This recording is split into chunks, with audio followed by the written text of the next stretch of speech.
Hi, I'm Barry Rosen. Welcome to our first lesson on Nakshatras mythology and consciousness. I will not be doing the presentation today. I will do the introduction, and my good friend Jeff Poole, who's a brilliant astrologer, has been involved in Vedic studies since 1980, will be doing the presentation today.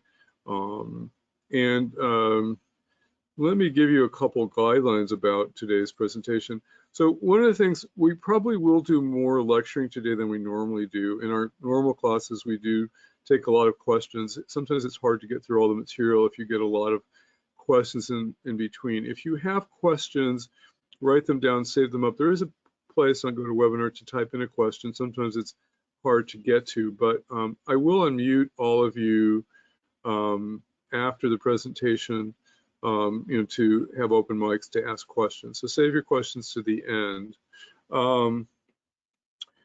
Let me tell you a little bit. Here's my contact information. I'm very easy to get a hold of. It's support@appliedvedicastrology.com. Jeff is at jeffvpoole@gmail.com. We both are on Facebook Messenger and Vedic Astrology Classes by Barry Rosen on Facebook and on Skype. So I've been teaching Vedic astrology online now since 1995, since 2015. I had taught classes, back in the 90s too also. I've been doing Vedic consultation since 1988, 1990. We do have, this is the second version of our Nakshatra class. It's a different class. The first class is available on sale for $197 on our Applied Vedic Astrology lesson. That class has a little bit more on techniques. It does go through, the orientation of this class is more toward mythology and psychology and really understanding the nakshatras in great detail. And so we're going to do one nakshatra today. We're going to do Ashvini. In general, we're going to do 3 nakshatras a week for 9 weeks. So, but it's going to be very detailed, and we're trying to bring in more of the Vedic texts and the Puranas and the mythological stories, because it turns out that if you understand the mythological story really well, it ends up being your own hero's journey. And you'll find out, particularly if your sun sign, your moon sign, your rising sign, your Atmakwarka, those nakshatras will particularly, and the mythology of those nakshatras will tell a very gripping story about your life, and it's quite fascinating. I like to start classes on time. Those of you, if you have trouble with Saturn in your chart, the rule to appease Saturn is to be on time. I have an exalted Saturn. So and Jeff does also. So we are going to start on time, and it's just what Shani likes. So be on time. We do start our classes with chanting, and the chanting is part of the class because it tunes us all into the sacred tradition. Vedic astrology really goes back to the priestly class, and they used to, they do the Vedic ceremonies and prescribe mantras, and the holiness and spirituality of the tradition is very tied to the chanting. And so I will do chanting today, and Jeff will do chanting at the beginning of his classes, and it just kind of tunes us into the tradition. We often, if we can, we send the PowerPoint notes before class for you to review. It takes multiple exposure with Vedic astrology to get anything, so it's good to review the PowerPoints, listen to the tape, listen to the live presentation, and then review the tape again. And usually by that threefold exposure, you kind of get it. Usually all the tapes are recorded. They will be uploaded to Dropbox. We recommend that you get a Dropbox subscription for $11.99 a month. It makes things easier. We can send stuff over Dropbox transfer if you don't have a Dropbox account, but Dropbox just makes everything easy. In general, like I said, we tend to kind of, today we're going to be lecturing. We will have lecturing with pauses in our classes, and we do like to use our students' charts, which you can send to us as part of the class if you give us permission, so that we can use your Nakshatras as an example, and you can share with us your experiences. Okay, I'm going to start with some Vedic chanting. Usually Vedic chanting is done with some respect, so we usually slip our shoes off like we're going into the Vedic temple, and you can just close your eyes and listen. Om Ganeshaya Namaha, Om Ganeshaya Namaha, Om Ganeshaya Namaha, Om Ganapatiye Namaha, Om Ganapatiye Namaha, Om Ganapatiye Namaha, Vakritunda Mahakaya, Suryakoti Samaprapa, Nirigam Gurame Deva, Sarvakareshi Sarvada, Jnanamulam Guru Murti, Pujamulam Guru Padam, Mantramulam Guru Vakyam, Mokshamulam Guru Kripa, Sahana Bhavatu, Sahano Bhunaktu, Sahaviryam Karvavahai, Tejasvinavaditamastu, Ma Vivishai Om Shanti, Shanti, Shanti. Rough translation of that is, let us be together, let us eat together, let us be vital together, let us be radiating truth, radiating the light of life. Never shall we denounce anyone, never entertain negativity. Something very important in today's world. Prayer for the 9 planets. Om Adita Eye Somaye Mangulai Buddhaye Cha Guru Shukra Shani Vischa Rahave Ketave Namaha. Honoring the great ones, Lord Krishna, Goddess Saraswati, Goddess of Wisdom, Vedyasa, writer and cognizer of the Vedas. My holy tradition, going back to Brahmananda Saraswati, who died around 1953, he was the Shankaracharya of the North in India, very enlightened sage. Honoring all my great Jyotish teachers, particularly Sanjay Roth, Camilla Sutton, and Bill Levesey, and there many, many more. We have some people who have signed in for the class already. We have 4 people who registered, and we do expect some more coming. A couple announcements. So this class, this is the first real class. And so you've taken the first class, and it is free. If you choose to continue with the class, it will start on Saturday, February 13th at 12 o'clock Central Time, 11 o'clock Mountain Time, which is where Jeff is. And there will be 9 additional weeks. And that will take us through April 10th. Once in a while, Jeff may have to take off to travel or something like that, and then the class may get extended a week, or there'll be a makeup class or something like that. But that generally that's kind of how it's set up. The early bird to register for the class is $195, fairly inexpensive. We try to make our classes very affordable. And the price goes up after February 3rd to $225. I am currently only in lesson 3 of Secrets of the Moon, which goes through April 12th. It has 12 lessons. If you're interested in that class, you can still sneak in. It's been very exciting. The moon is everything in Vedic astrology. It's the moon's nakshatra tells us what dasha you're going to go in. The moon is everything because it's the mind, and we're having a wonderful 12-week class on that. I decided that after nakshatra psychology, mythology, and consciousness happens, that I will teach nakshatra techniques for 12 to 16 weeks starting on May 1st. That would be on a Saturday. There are a lot of nakshatra techniques, Sarvabhata Chakra, the way the nakshatras influence the planets in kind of sequencing. There's so many techniques to learn with nakshatras, and I've taught nakshatra techniques already.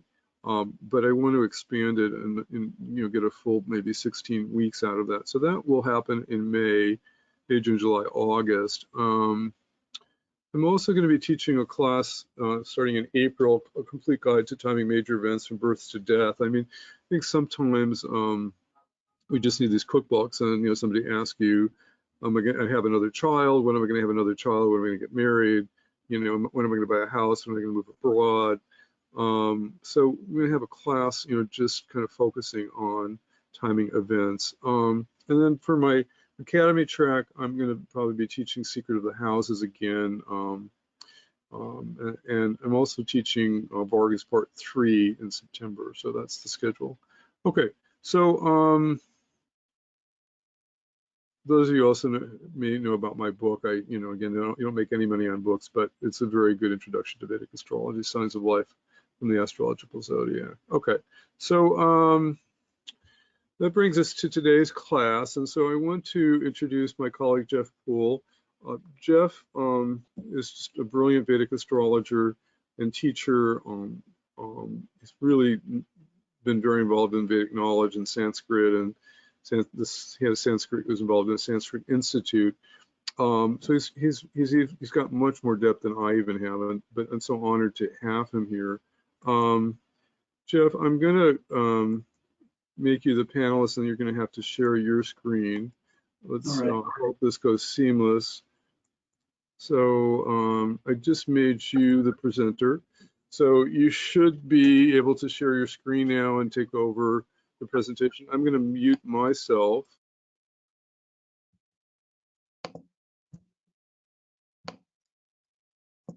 So can you see the presentation at this point on the screen?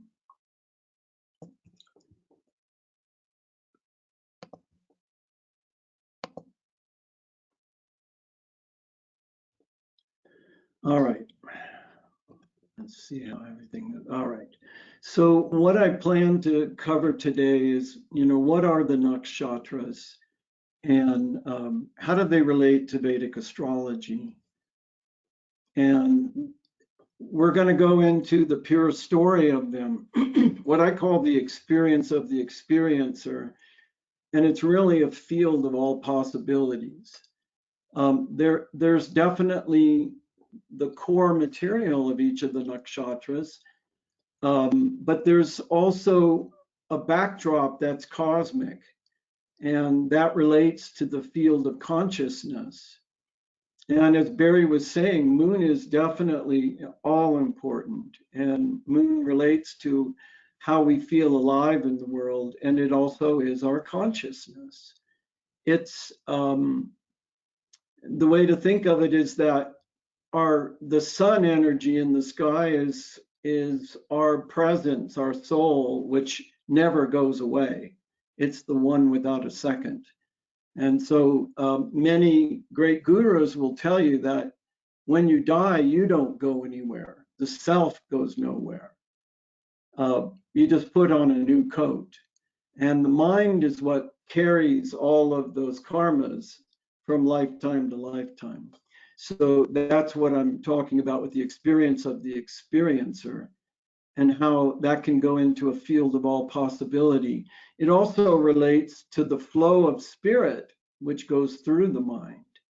And then at the end, I have a couple examples that I'm going to show you of the nakshatras in a couple of charts and as sort of case studies. They're not going to be real complicated. It'll be pretty easy to see them. And then I'll talk about the hero's journey from rebirth to letting go. And there's a special sort of formula. I do it a little bit different than what Barry talked about, but it still has the same result. And I hope everybody can hear me. So I need to move this out of the way so I can see my screen. Okay.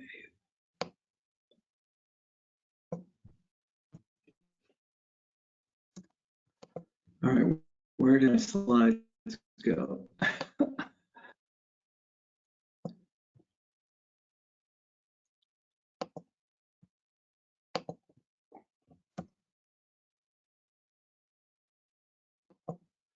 Okay, so the first thing we'll start out with is looking at what the nakshatras mean. And I lost it again. So the nakshatras come from a Sanskrit term. The name nakshatra is Sanskrit. And there's a couple of ways of looking at it. It's made up of constituent parts. Naksh means the sky and Kshetra means the region. And so you can term it the nakshatras as a sky map. There's also another translation that can be used, which drills down into it in just a slightly different way. It takes the element of naksha as the map and tara as the star. And so the nakshatra is the star map as well. So sky map, star map. You can have it whichever way you like. But in the Vedic system of astrology, there's 27 core nakshatras, and some of the texts also refer to a 28th nakshatra, which is related to a specific spiritual purpose. But this allows us to really very easily divide that whole 360-degree entire zodiac that is above us in the sky into roughly 13 degrees, 20 minutes of arc per nakshatra. And it's very important to remember that each planet is in a sign and a nakshatra. And the qualities of every single planet as what we call a karaka, or the indicator, and a house ruler, and then also everything that house has to deal with. It has to be, you have to see that through both the sign and the nakshatra.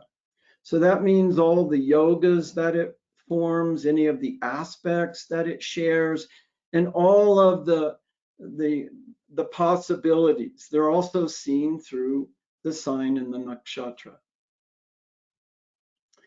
So they're so fundamental to the foundation of the Vedic knowledge, and they deal with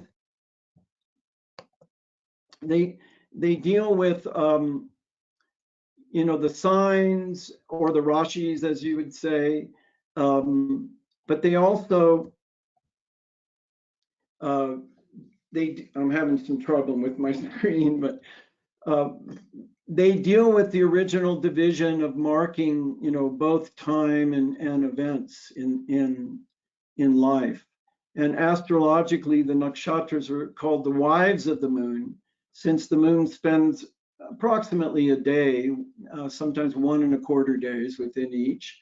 And these are the portions that measure how far that the moon moves each day in its orbit, as we see it from the Earth. And so this fundamental connection of the nakshatras to the moon and the psyche is, we should always be remembering how important that is. And the nakshatra is the Soli lunar-based approach for timekeeping and cosmology. And this is purely Vedic. There are some people who believe they can bolt the nakshatras onto Western astrology, but there are some issues with how that is affected, because it really doesn't pin it to the rashis accurately. And the Vedic texts talk about Ashwini as being the first nakshatra, and it's pinned to the sign of Aries. And then everything unfolds from that point forward. And there's a lot of argument in the field around those kinds of things. So nakshatras is really purely Vedic. So it was later codified into what became the Panchanga, which is really the 5-fold measurement or the limbs of time, and it's used for doing daily forecasting. You look at, the day, you look at the lunar day, the Tithi, you look at the nakshatra, you look at all of the aspects of which day of the week it is, and you do your forecast in that particular way. So the pure story is that you're dealing with these planets, which are the divine chakras, and those are connected to the divine chakras in you. So we look at foremost the 7 visible planets that we can see, and then of course we have the nodes where the eclipses take place, which are Rahu and Ketu in that situation. And so the sign itself is about the psychology of how you're dealing with that area of life, and depending on where you were born and what your ascendant is, that's where if there's a planet there specifically in that sign, that becomes your ascendant sign, which is also known as the way that you will act in that sign, which is called a house. It's called a bhava. Bhava just means like a state of being or the state of experiencing of the experiencer. And so all of the planets are the foundations and rulers of the zodiac sign and the nakshatras within the sign. So the planets, the signs, the nakshatras, they're all equally important in the understanding of your soul's nature and its qualities. And so those qualities, they manifest and become apparent when they're activated with these dasha cycles. And as Barry said, the moon is the basis on which the Vimshotri dasha, which is the one I use primarily, which is related to the periods where your karmas are ripening. And so we're born into a specific time and place. We have this ascendant that happens, and then we also have a setup based on the Vimshotri dasha, which measures which karmas are activating in your life. My guru likes to say that the chart is your movie. It's the illusion that's playing out in the world, and the Vimshotri dasha is the script of what's happening. And what you'll find when you begin to look at them in that respect is you'll begin to notice that you're an observer. I mean, in Western astrology, there's this talk about sort of the hero's journey, and spirituality can be sort of woo-woo, you know.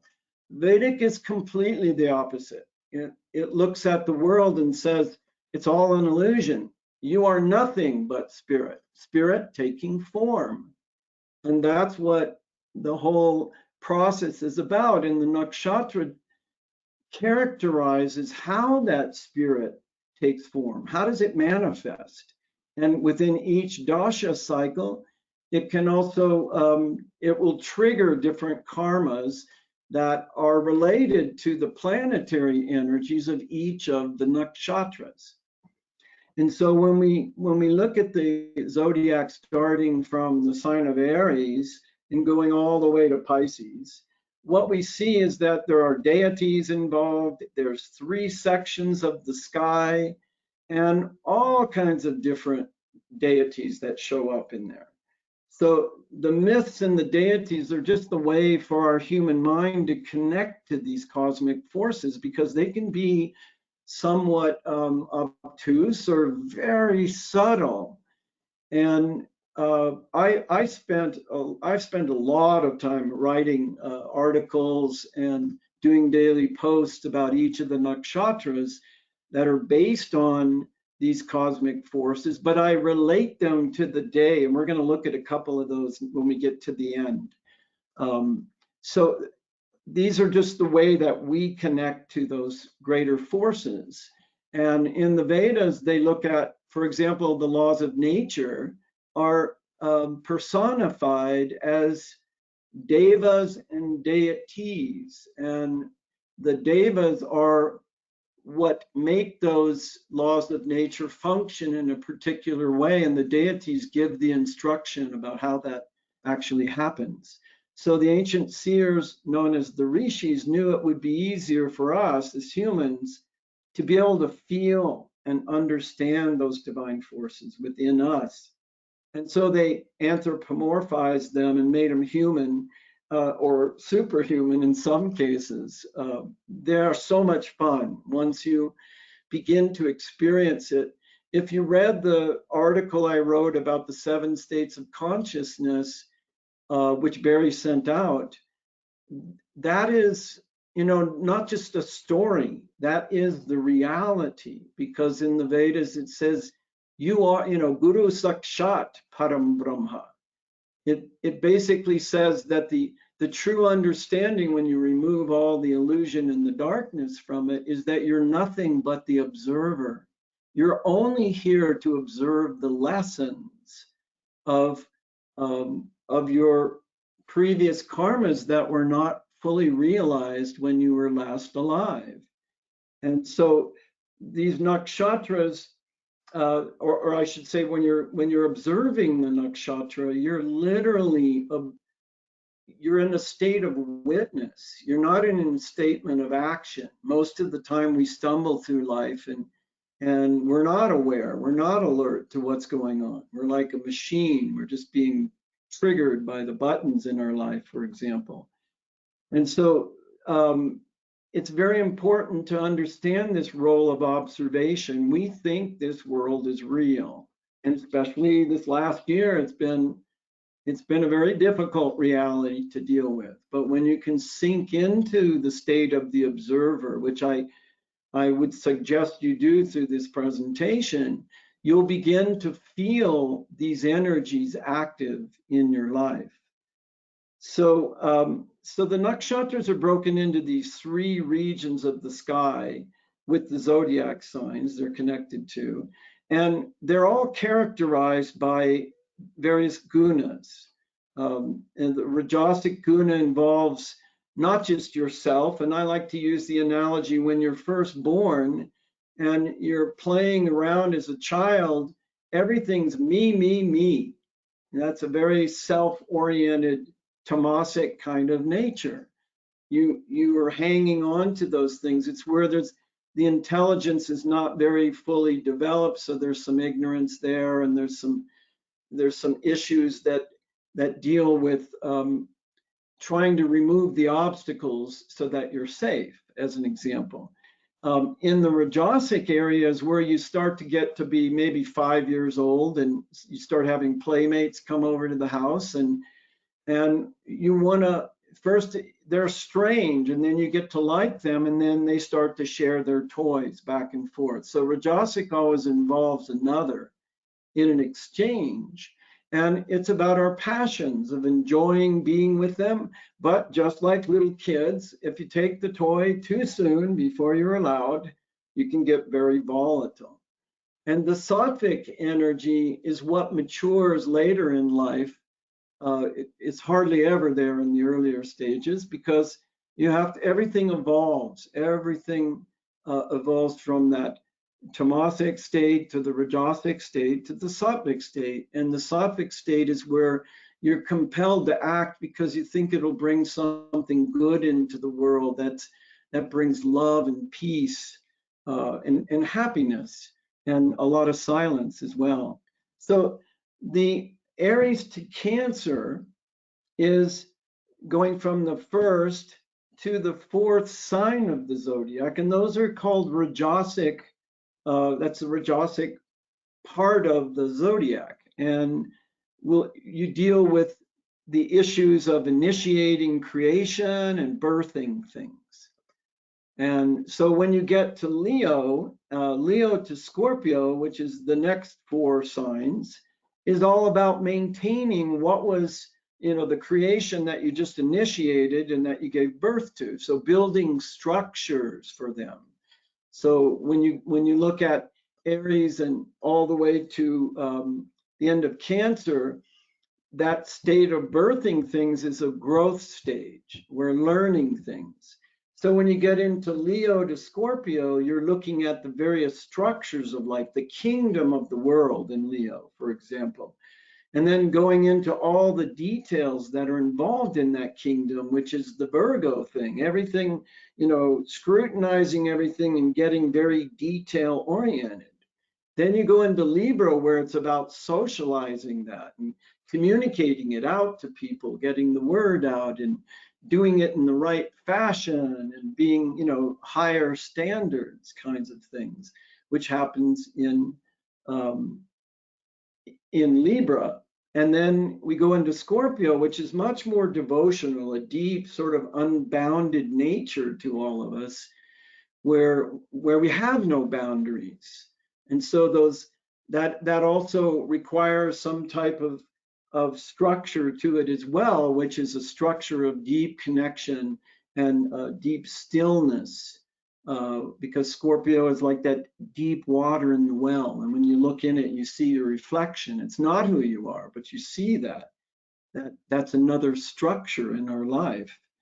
Then when you get in the last 4 signs, Sagittarius to Pisces, that's all about the sattvic area of the zodiac, and it deals with transformation. And there's a lot of really interesting supernatural, unusual deities that combine to create a real transformative set of forces, elements, and energies.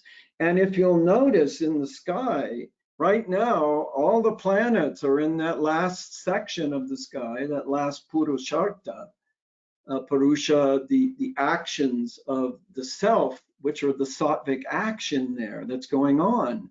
So even though things may seem stressful in the world, actually there's big transformation happening right now, huge transformation. And all the planets are piling up in Capricorn, which is the 10th sign of the zodiac. And that's dealing with everything we see.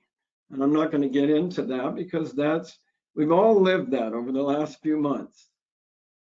So, this is that pure story that underlies everything. And the nakshatra deities, they come from the Vedas. They're not from the Puranas. They're not about the more secular deities.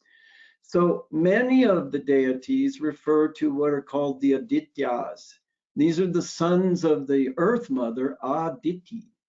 And they're about protection, this creative forces of the sun, that soul's energy and our power, and also dealing with those things that are sort of that non-changing purification that we get from the sun. So they show a cosmic divine temperament operating sometimes for good, sometimes for ill, and according to the deity's nature, of course. Now, always we should never look at anything as good, bad, because everything is ultimately good. But these divine, harsh, or gentle actions will show up that are coming from these different deities. And so the Vedic deities are Soma, Indra, the Ashwins. So Soma is that bliss, that immortal nature of that blissful state of which is our truthful nature. And Indra is a very powerful, he's the sort of the king of the gods, the king of the sky. And he's also known as the ruler among the yogis as well. But he's also, he's the general of the army of the gods. And the Ashwins have to do with the pranic energies, which are the underlying healing nature of those. We'll get into those. The Pitris deal with all of our ancestors. And Yama is the god, it's known as the god of death, but he's really more about restraint. And some people, term him as the controller. The history of him is about, he was the first human to die. And he's responsible for the soul's course through life. So he restrains us at certain times. And then we have Prajapati, which was the earlier name for Brahma before his name was turned into Brahma. And Prajapati's job was to really fill the world with people. And he was the one originally assigned, or it has a whole myth that goes through how he was responsible for the fall of man, as an example. And of course, Brihaspati is the teacher. He's the ultimate, consummate teacher of the gods. Nritti is a form of Kali, the destructress. And Nritti wears I always jokingly say a long black dress because it reminds me of a song by Sting where he talks about it. But she's known for wearing the black dress, and she is very difficult to appease. She doesn't take, she rips things out by the roots. She's a person, a change agent, you could say. And Rudra, backing up to the story of Prajapati, of being able to populate the world with something other than gods and stars, he had to look for those beings who were who were actually of the world, and he looked to his daughters, and that created naturally uh, a large concern in the world, because having to create children from your own child, not very well looked at. So the gods got together to stop that, and they took the worst parts of themselves and they built Rudra out of that. So Rudra is, Shiva's handyman. There's a couple Rudras, and in some ways, jokingly, they're the hitmen for Shiva. But what Shiva does is Rudra will create quite a lot of commotion, and that's like the emotional commotion we have in our minds. And once that storm blows past, what's there is bliss behind it. And Rudra is known as the protector and the guardian of the bliss. So you may notice in your life when you have these really emotional, violent, howling storms that blow through your life, that when they subside, peace comes back to the mind. In the Ashtavakra Gita, they talk about these storms of emotion, which just crash down on you and they bring you back to your center. And of course, Aditi shows up at that time. She brings some of her sons along with her. I think it's 12 or 13 of them, which are related to one of the nakshatras called Punarvasu. And Aditi, you can just think of her as that wonderful earth mother that brings nurturing and helps you recover from those difficult times. And then, of course, we have Lord Vishnu that we all know about, and there's a really interesting sort of flip side of Vishnu, because we think of Brahma as the creator, but actually Vishnu as the maintainer. But Vishnu's name means creator, and Brahma's name means maintainer. So Vishnu is heralded as the divine entity that manages all of the grahas, all of the planetary energies that grasp us and pull us into our karma. And Vishnu has a lot of influence throughout the zodiac at different places for bringing wonderful creations that show up. We also have Indra and Agni as a pair that show up. And Agni is, of course, that fiery energy that warms the heart and protects the home, protects our inner sense of that Jataragni, that connective fire force that helps us digest everything in the world and turn it into something. So now when we look at the Adityas, these are the sons of Aditi, and as I mentioned, the ruler of the nakshatra called Punarvasu, which we'll get into over the coming weeks.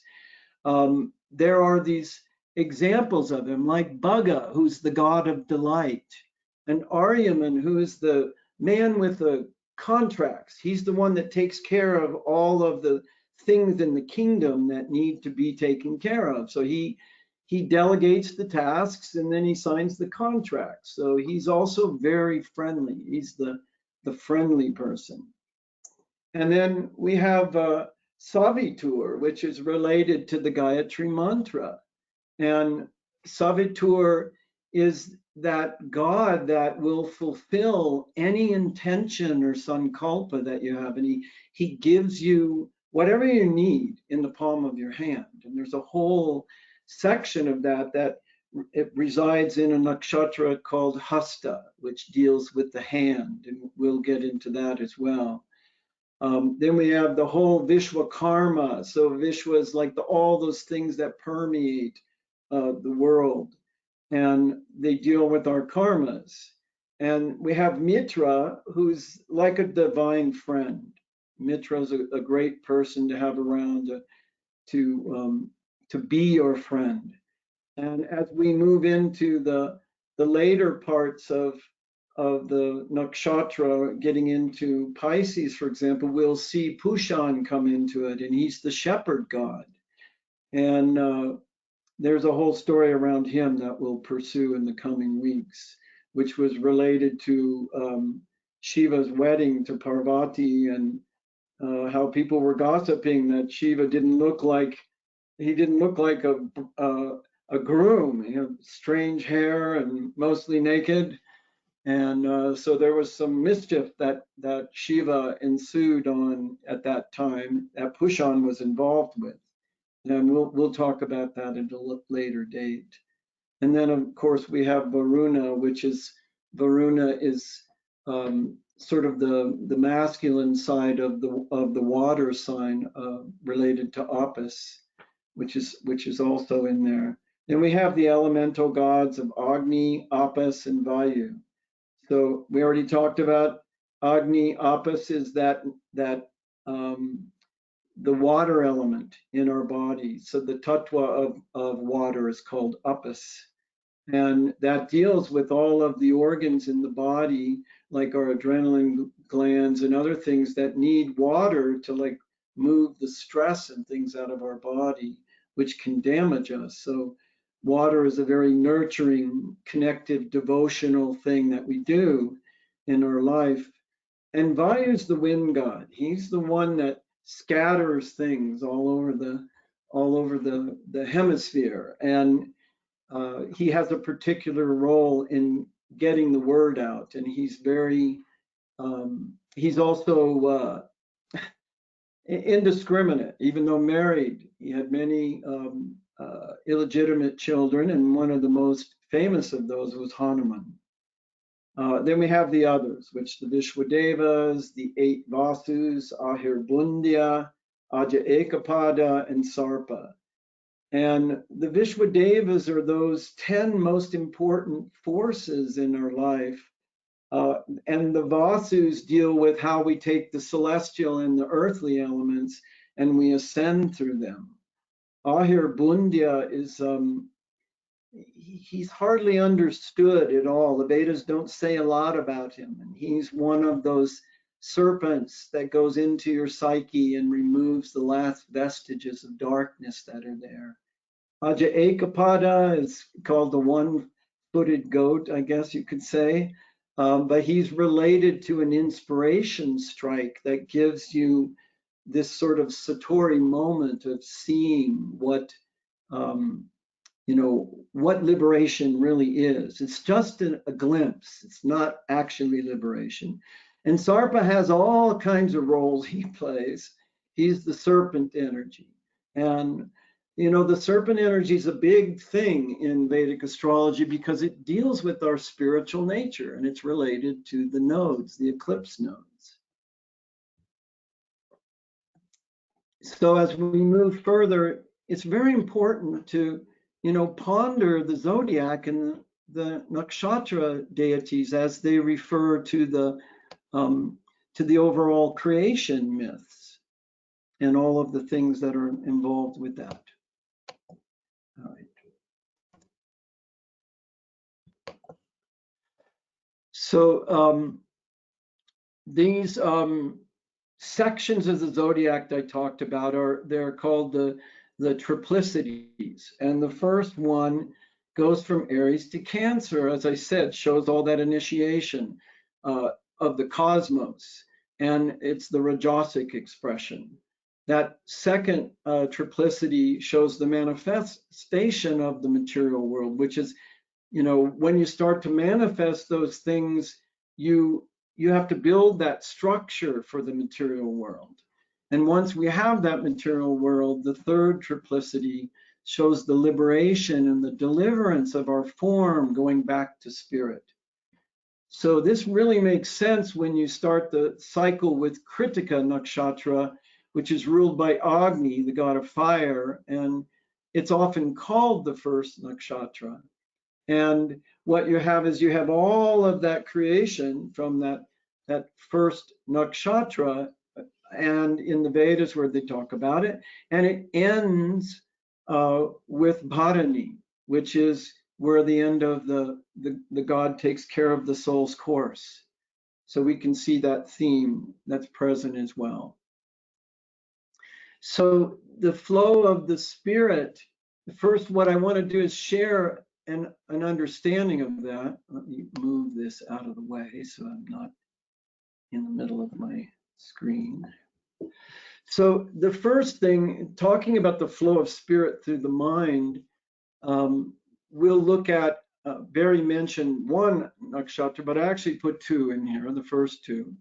The first is Ashwini, and it shows that quality of Aries that's dealing with that innocence of first being born and being active and courageous and initiating. And so it's related to what are called the physicians of the gods. And so the story really had to do with the son was having a romantic engagement with his wife's sister. Her name was Chaya, and it produced offspring, including Saturn. But when the son's wife found out of it, she fled the celestial realms and she turned into a mare and she ran off. And the son immediately changed into a stallion and chased her. They went to Earth, and eventually they reconciled, they made love, and they produced these twin horse offspring, the Ashwins. And they left them on the Earth to become the first healers. They represented that metaphysical, hidden healing nature. And this is where the sun gets exalted in the nakshatra of Ashwini.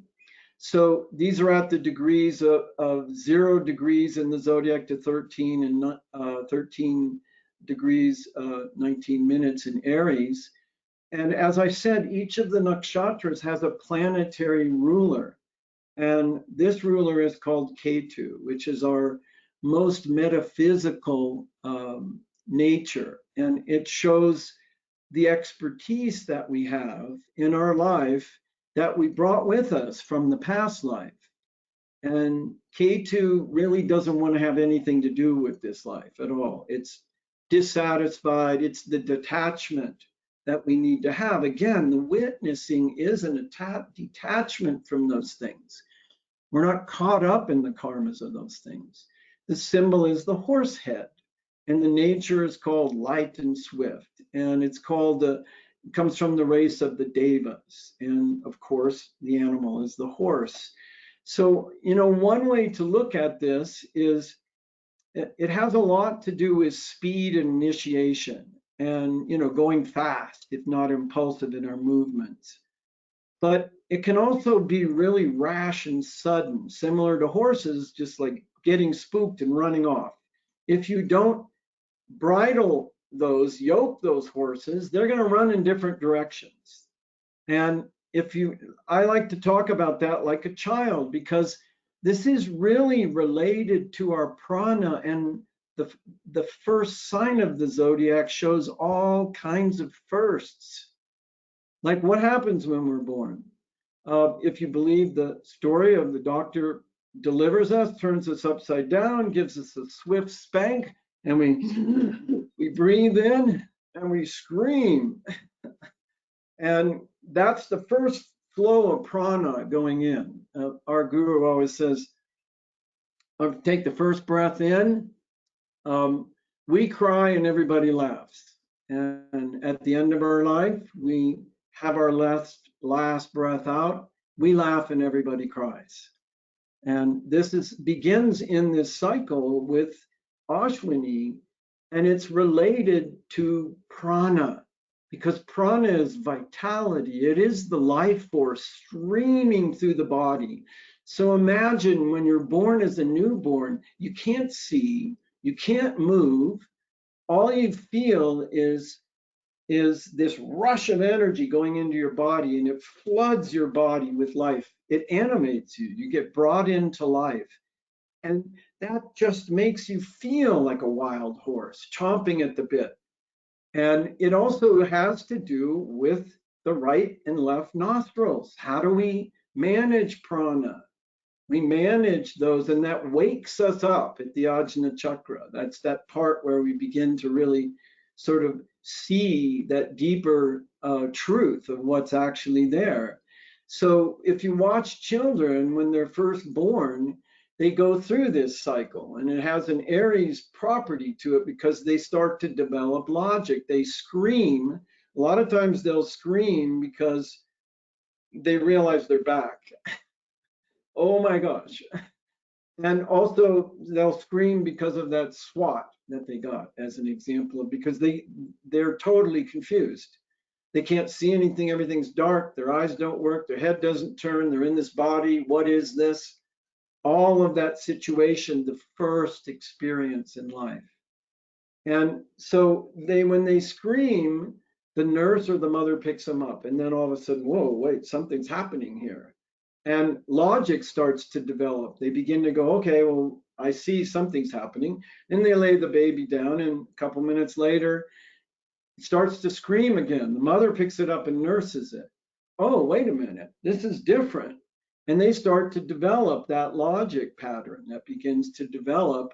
And that all begins in Aries. All these sort of first periods of that learning, that interaction between what they can't see in the world, which is a doctor, and an interaction with the mother and the nurse, all of those things show that Rajasic energy being involved in there.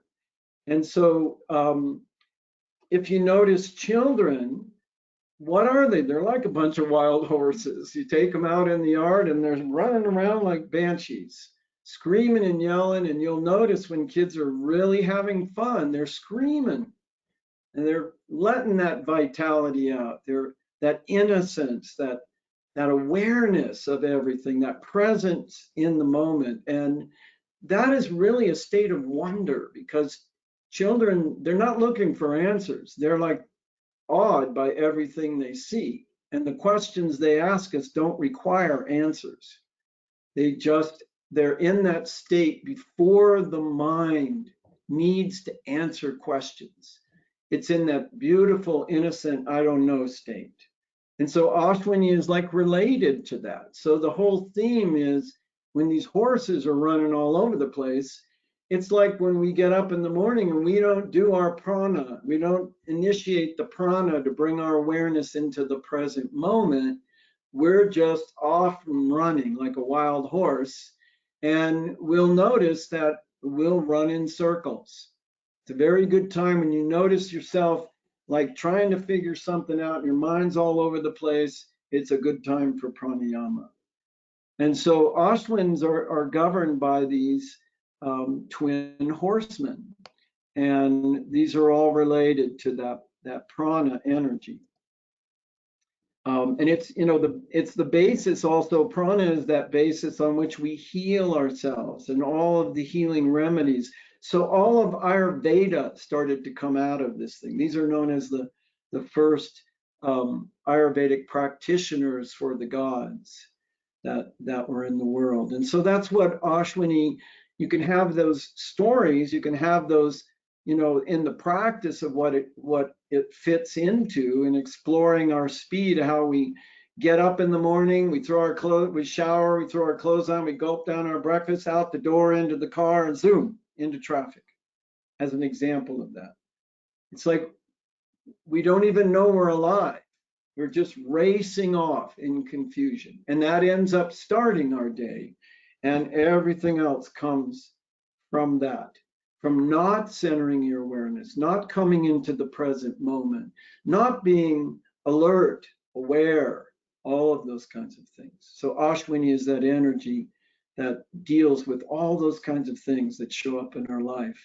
So I talked about having a case study in here about how spirit flows through the mind. So if we look at this case study on Ashwini, this individual was born back in May 13th of 1958 in Santa Monica.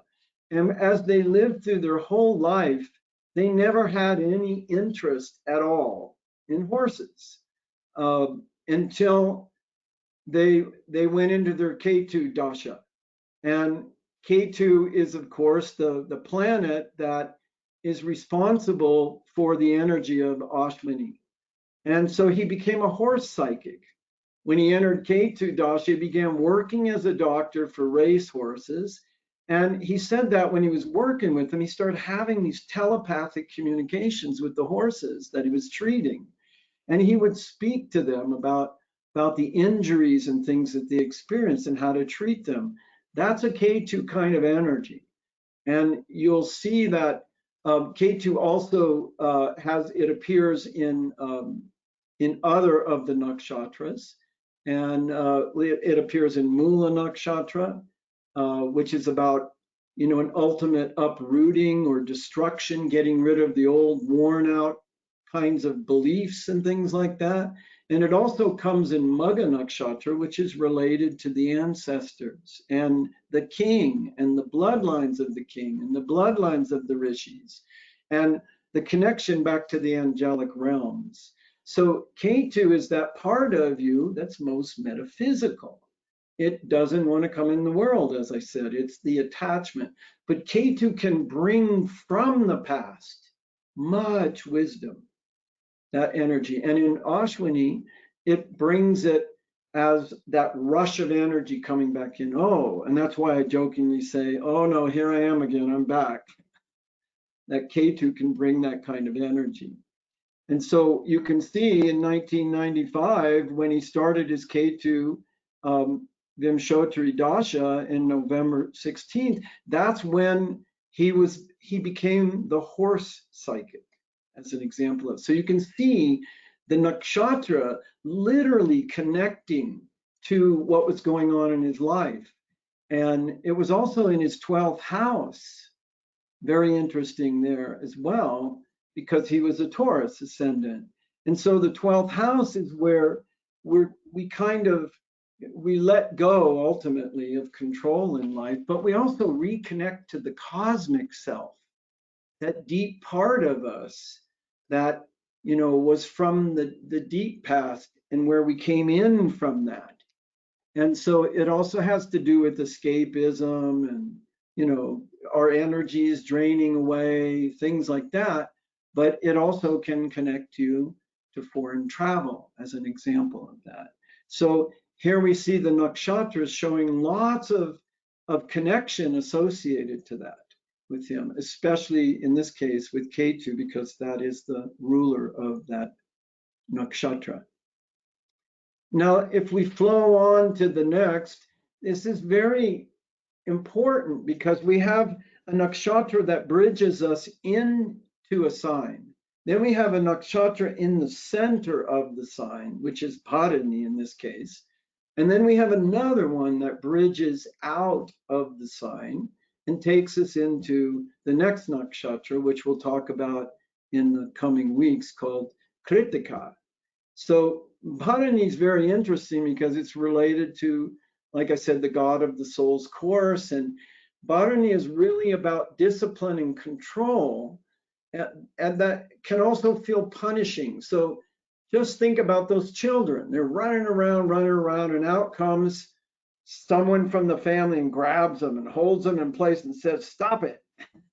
And the kids are like, well, "What are you stopping me for?" That's like, did I do something wrong? And they feel that restraint in ourselves. This is also related to that area in our life where we have to be accountable and suffer the consequences of our actions in Ashwini. And if our actions are too impulsive and we're not aware of what's going on, we're going to make some mistakes. And Bharani is that nakshatra where, it's related to, the god of the soul's course.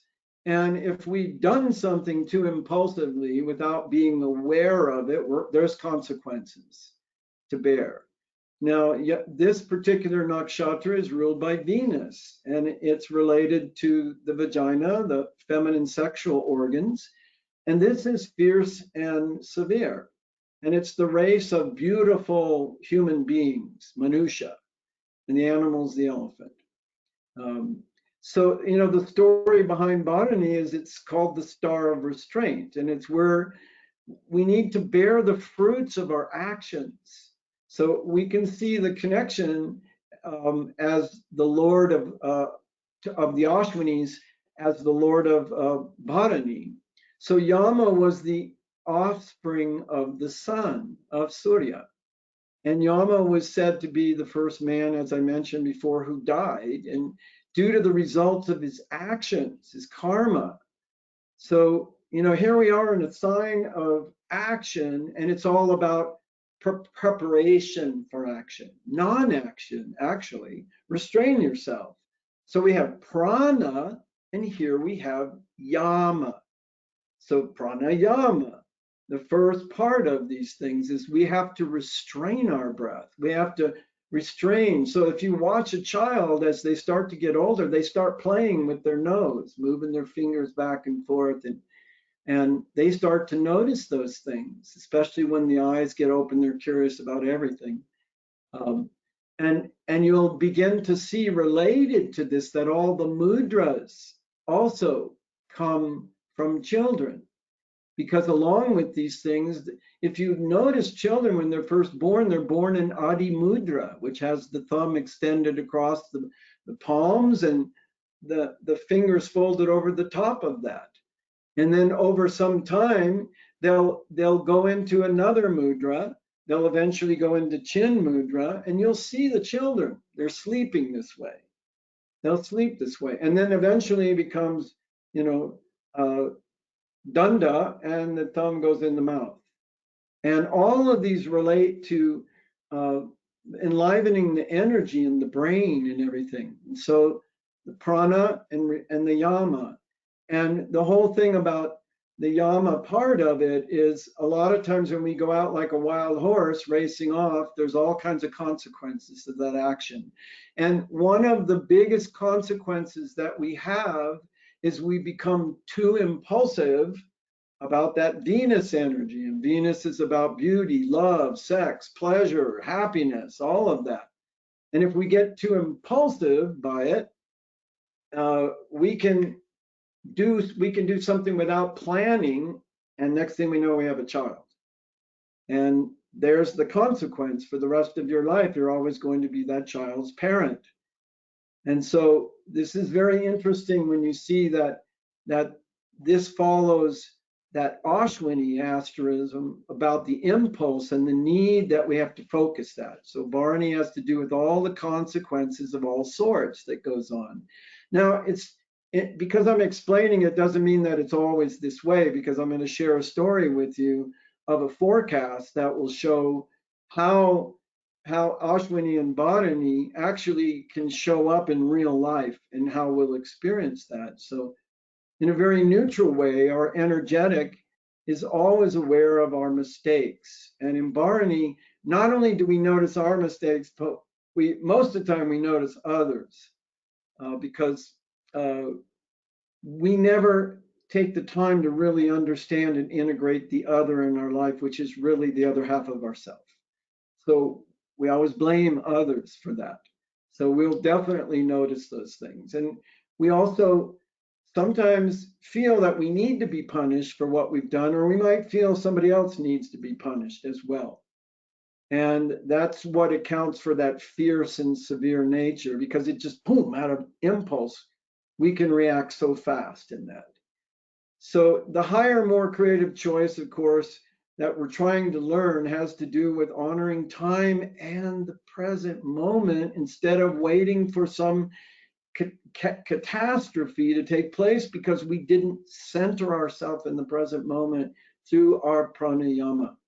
So important. Every single one of these nakshatras talk about a practice that we need to use in our life.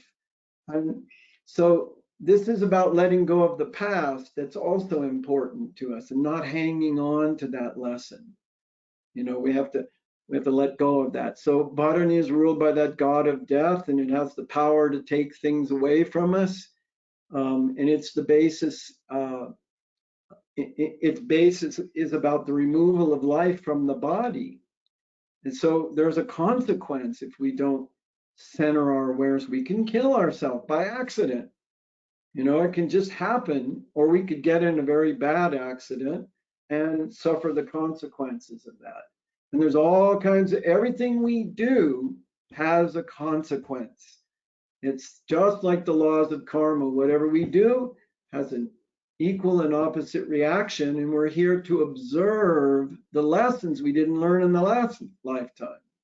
And so when you look at your chart, all those planets in the chart were exactly where they were the last time you were alive. And what happened is some of them you got some of the karmas from and you learned the lessons, but some of them you didn't. And oftentimes, most of them you didn't learn the lesson, so you're back to observe that lesson.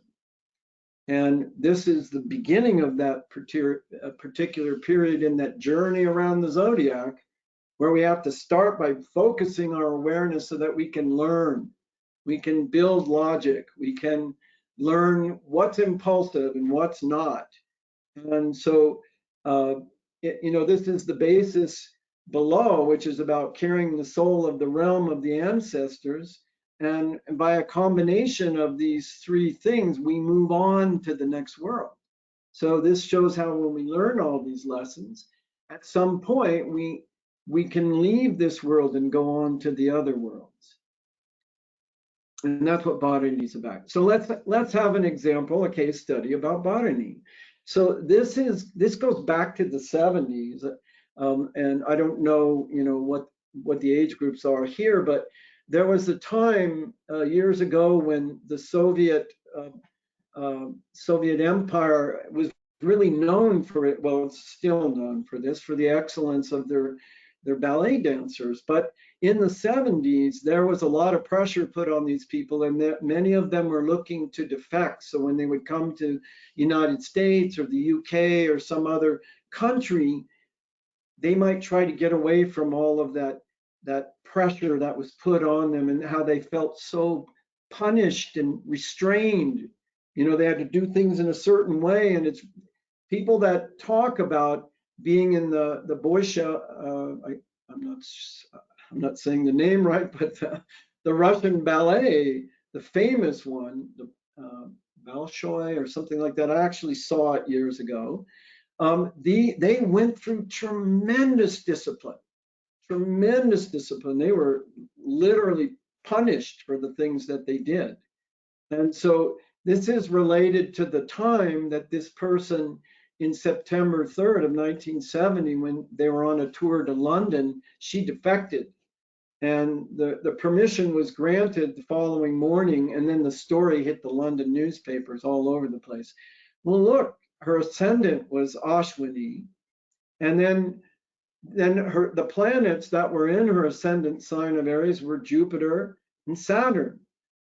Saturn it's debilitated in botany, which is about losing all of your pranic energy, losing the life force. Saturn is that part of you that can grind you down in old age and eventually brings the end. And so here Saturn retrograde, showing super sensitivity of that Saturn, showed that restraining energy where you could look at the Saturn as she would always take a step back and realize how difficult things were, and always having to evaluate, am I doing this in the right way, as an example of that. Planets, when they're retrograde, is because the Earth is closer to them, so we're really sensitive to those energies. And Jupiter being there shows, like the teachings and the teacher and all of that, and the restraint of that on her.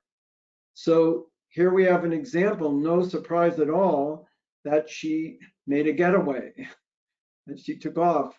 And so, but look at the presence of that botany in there, related to what it was, her whole identity, her whole body, her head, her feet, everything is in the ascendant.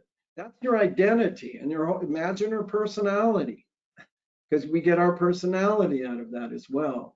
So this is the vehicle that her spirit was encapsulated in, and it wanted to get away from that. So here we see how Ashwini played in that role. It was very healing to her to be able to escape in that area. But that botany was like putting the pressure on her and really making it difficult for her in that situation. You see that flow of the mind from Ashwini moving into botany. So that sort of encapsulates the knowledge of the nakshatras and these deities, which we'll get more into in the weeks to come, really drilling down into them. But what the next thing that I like to do is when I work with clients, I also do coaching with them. And I do year-long coaching programs and real intense programs to, affect some huge change in their life. But we all have a journey in this life from birth and rebirth to letting go. And those are told by the moon nakshatras, because the moon nakshatra is about our emotional mind. It's also our psychological temperament and what we seek in order to feel peaceful. But the moon nakshatra, when we look at our moon in our sign, we look where it is, what sign is it in, what nakshatra is it in, and that shows, this deep emotional connection that we have to that area in the sign, wherever it is. Like if it's in Cancer, it's a deep connection to that emotional family connection, for example, and that depending on the nakshatra, it could be a very nurturing kind of nakshatra, for example, like Pushya, which is the first one actually the first one we experience is the last part of Punarvasu coming in there, so there's some inspiration, but let's just say it's Pushya nakshatra. It's dealing with nurturing and love and connecting deeper to the heart and traditional forms of love and things like that. So this shows the emotional mind of us, and the psychological temperament is what the sign of Cancer is about, which is family and connection to others and all of those kinds of plays. So our mind takes on, it's connected to the deity of that nakshatra. So you could imagine if your moon was in Aries and was in Ashwini nakshatra, your entire emotional mind would feel this punishing kind of effect and maybe wanting to punish other people. And in Aries, it's an impatience, it's a movable sign. So it's one of those signs that dramatically changes sudden and often. And you can see the restlessness that would come there. It would make that mind just extremely restless and afraid of what it's doing. As an example, feeling like it's about ready to get punished or wanting to punish somebody, as an example of that. And yet at the same time, behind it might be this deeper experience that comes from that Venus energy of understanding that you need to be aware. You need to, bring your connection to those deeper loving elements that really can harmonize you and make you understand what the purpose is that underlies that nakshatra. It's to make sure that your life actually gets sustained so that it can begin to grow and begin to move. And each of these nakshatras, the ones that bridge in, the ones that are in the middle, and the one that bridge out, they're moving through the sign. So they take on the qualities of the sign. Remember, I talked about that. So everything in the beginning with Ashwini and Bharani is related to that first experience in life. And that's related to your identity. That's related to where the spirit took form for the first time. And we have to protect that spirit, that whole thing. And as it moves into the second house, it starts to become about our values, things like the work we do and the people we have around us and the clothes we have and the speech we have and the food we eat and the habits we have. And all of those show up in Kritika. So I didn't put something in Kritika, but let me just drop a bug in your ear. So if you focus your prana and you restrain it through pranayama, Kritika is that place where you remove the veils that hide that hide what we think is real. They make things look as an illusion, and Kritika is about cutting through that and seeing behind the veils of illusion. Well, so you do pranayama, your awareness gets clear so that you can actually cut through all the fog and smoke. And that ends up, that first pada that lies there in that nakshatra of Kritika is sitting in the last degrees of Aries. So you can see the whole way to handle the body so that it's prepared to go in and share its values, to speak right, to eat right, to, to work right, to value the money that you make and the wealth that comes in your life, for example. So there's a deep story that we'll be diving into over the next number of weeks, where we'll start to talk about the sign related to those, and we talk about coming in and out of those. So first is the moon, you can see, and that's the thing that carries everything from the last life into this life and how we feel everything. So we look at the nakshatra of our moon, then you look at the nakshatra of your sun. That gives you that deep dive into what your interest in the spiritual liberation is. And so, for example, if that nakshatra is in Magha nakshatra, it means that you're connected. It's the first 4 stars in the sign of Leo, which form the throne, the king. So you're the king of your world. You're the king of the structures of your world. And you'll notice how important, because it's ruled by,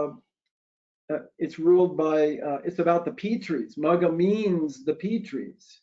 It means the ancestors. So you'll be very aware of your ancestors. You'll know exactly where they came from, for example. You'll know the spiritual realm, you'll know the angelic realms, you'll know the bloodlines. All of those things will show up. So that illuminates and activates your soul. And that's the one without a second. Then we look at our ascendant nakshatra, which shows your individual path and the actions that will feel most natural, efficient, and powerful. Now, I'm a Capricorn, so I can relate to this. And Barry, of course, is a Scorpio. And our ascendants show our path. I'm a very practical person, but Capricorn is that sign that is an earth sign. That's about the structures in your life. It's also movable. So it changes direction dramatically, sudden and often. And I can tell you, I get restless after a while and I got to get up and go out and get in my car. But that same energy of that is that because the ascendant of Capricorn is determined, committed, willing to work hard, very practical, but very spiritual, because Capricorn is the sign where spirit takes form in a concrete way. And there's all these energies in there in the nakshatras that are really juicy for how spirit takes form. And it's known as one of the most transcendent of the signs. It's where a lot of meditation happens, a lot of practices, because that's where commitment is. That's where you're willing to do whatever it takes until you see the light at the end of the tunnel, for an example of that. So it deals with the actions that I feel most natural and efficient about. And I've been meditating for, I think it's 47 years and teaching for about 40 of those years. So these all feel natural to me. And Saturn rules that nakshatra. It rules that, not nakshatra, but it rules that ascendant sign. And the nakshatras that are in there are quite interesting. There's Purva Ashada that takes you into the sign. And then there's Uttara Ashada. And actually, depending on the degrees, sometimes Purva Ashada doesn't actually extend that pada in someone's chart into Capricorn. That's much more in the Sagittarius end as it's beginning to approach that. So in my chart, for example, it's Uttara Ashada, which basically means later victory in life. So it's where once you've learned all those inspiring things of Sagittarius and you nurture those and you water the roots of that knowledge, it begins to grow and sprout and create fruits from it. And then we can't just get lost in eating those fruits. We need to keep doing those practices. We need to keep doing that. And in Uttarashada is where you don't give up. And it's the sun's energy. So it's all about the soul. It's all about that powerful drive of liberation that's related to your sun and the nakshatra of your sun, wherever it is in the chart, comes to that area. You can see that depth. And the core identity of who you will be in this lifetime. You'll always be that. So Saturn rules it. Saturn is all about, stress, pressure, all of those things, but it's also about letting go, because its name is Shani in Sanskrit, which means peace. And how do you get peace? You got to let go. How do you meditate? You got to let go. You got to let go. And so that's where Saturn sits in that sign as an example of that. So the whole core identity you'll see of your ascendant will exactly identify with that. And the nakshatra will put the whole grace around it, the Shakti pranic movement, because what the nakshatras are is they literally are that pranic Shakti that sits in the background behind everything, and it moves us forward. So that's very important. Then the last thing that I do is I use the ruling planet, like Saturn. That's your whatever your ruling planet is your special ace in the hole. It's really your skills.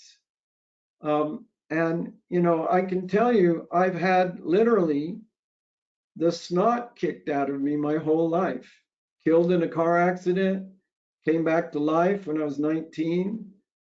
And in 2015, got hit by a drunk driver from behind, lost all my executive brain function from the left side of my brain for a year and a half.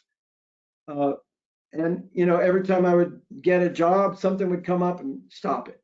Saturn was like really bringing hard lessons. And what Saturn does is it destroys your belief in this world. It makes you realize that you just are an observer. You're not here to do anything. You're here to observe. And so that's one of the things you look at your ruling planet, and that will show a whole set of skills in your life. And sorry, I didn't mean to. So that's your natural ninja tool set. And that's what you possess, and you're never without that. And I tell you, when you do this analysis in your chart, you're going to laugh because it's so amazing what goes on. It's just very, very amazing. So I quickly broke out some of the things that happened for me. My new moon nakshatra is in Purva Palguni, which is Venus energy. And that's connected to the god Bhaga, who's the god of light. And my sign, it's my 8th house. Moon is all about others. They're the 7th house, the others who come into my life, and how much they delight me when they come into my life. And I enjoy that. And Mercury shows how I enjoy that through serving and through teaching, because Mercury rules my 6th house of service and my 9th house of teaching.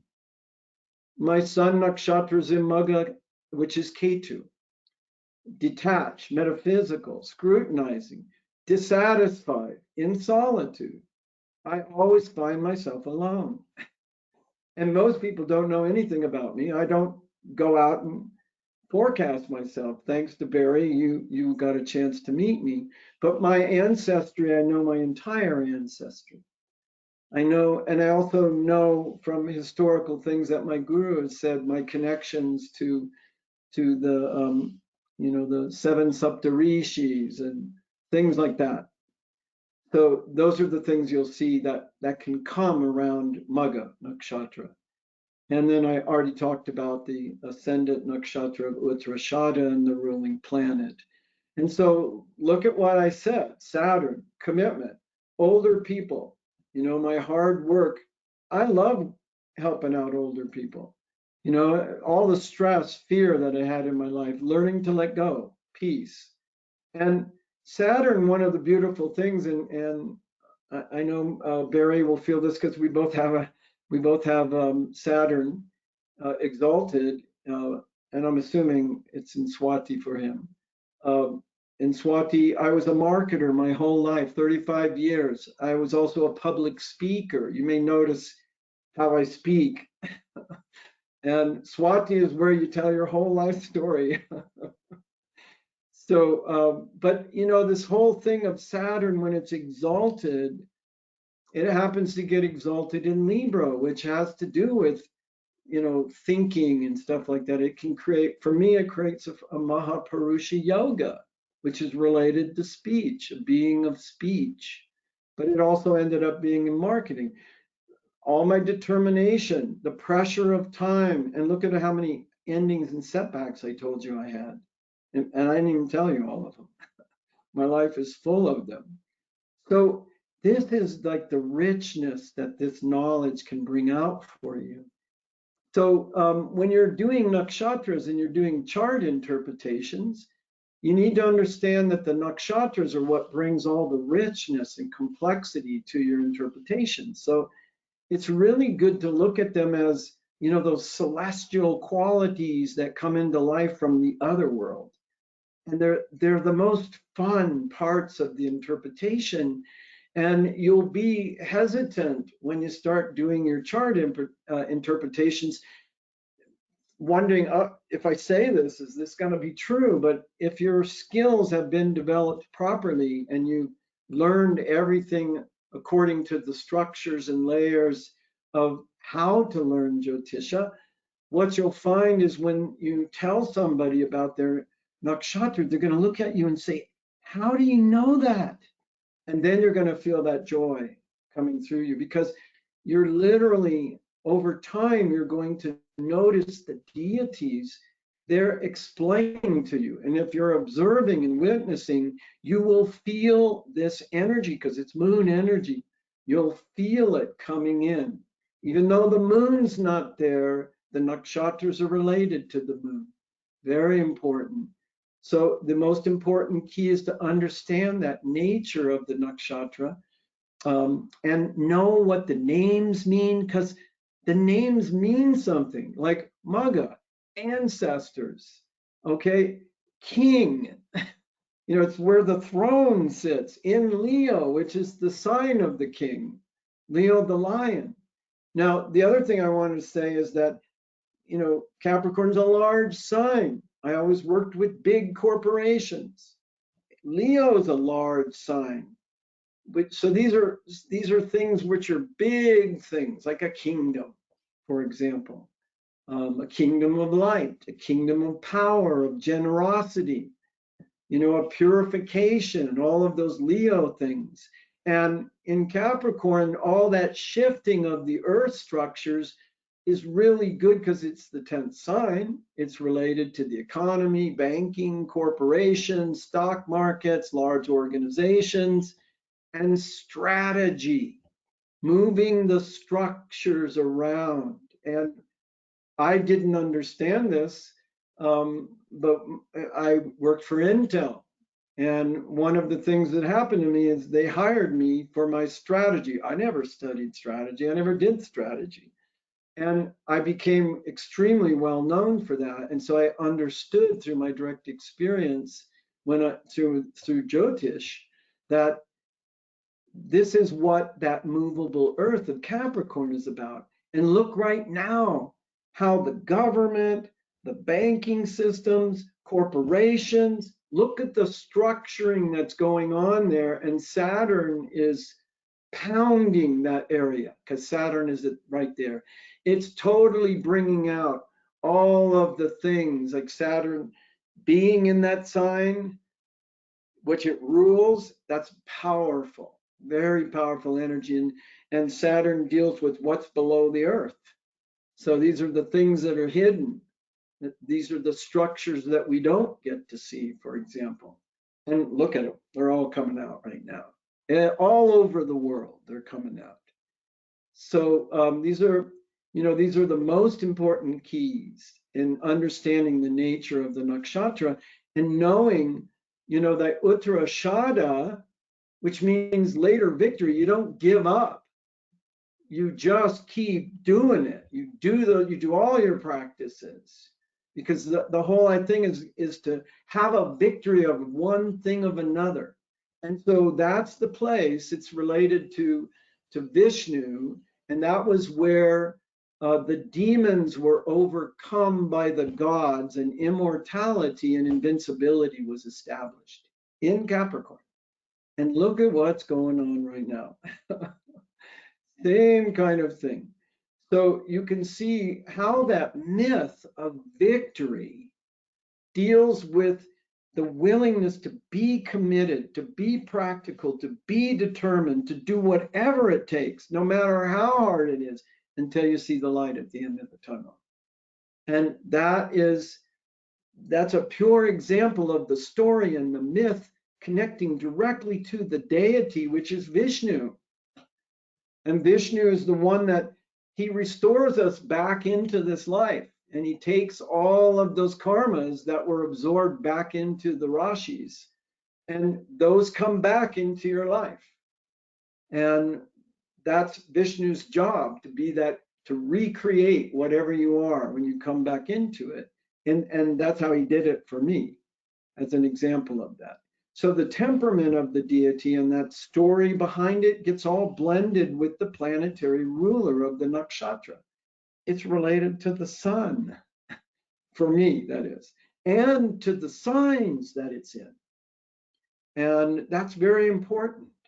So, and knowing that story and understanding the feelings and the motivations behind it, it gives you just enormous insight into any of the planets that are in the nakshatras. So the nakshatras energetically repeat as these 9 planetary lords, and they get expressed through the 3 gunas, as we talked about before. So these deities that rule over the nakshatras, as I said, show that power and that prana of those sections of the sky. And that shows your connection to those transcendent forces that are at play in your life. And once you understand those, your whole outlook in life, and as you're doing readings for people, changes. Understanding that in your chart is like, it's the greatest liberation you could imagine.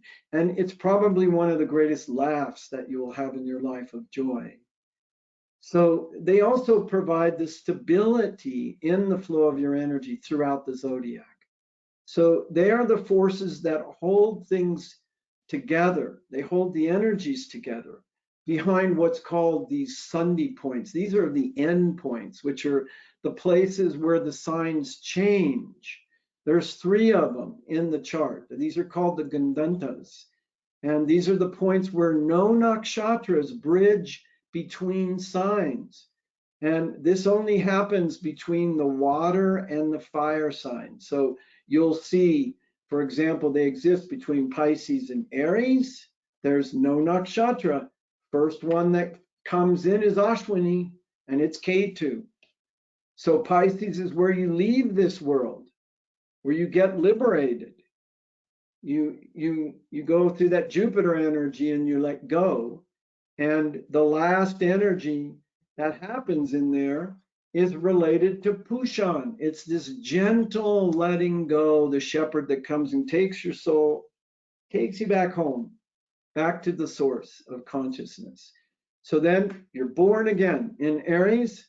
And when a planet is in Pisces, like Mars has been for months, most of the last 6 months, the day before Christmas, on the 24th of December, Mars came out of Pisces and went into Aries, which it rules. There was a Gandanta point that was crossed there between the water and the fire.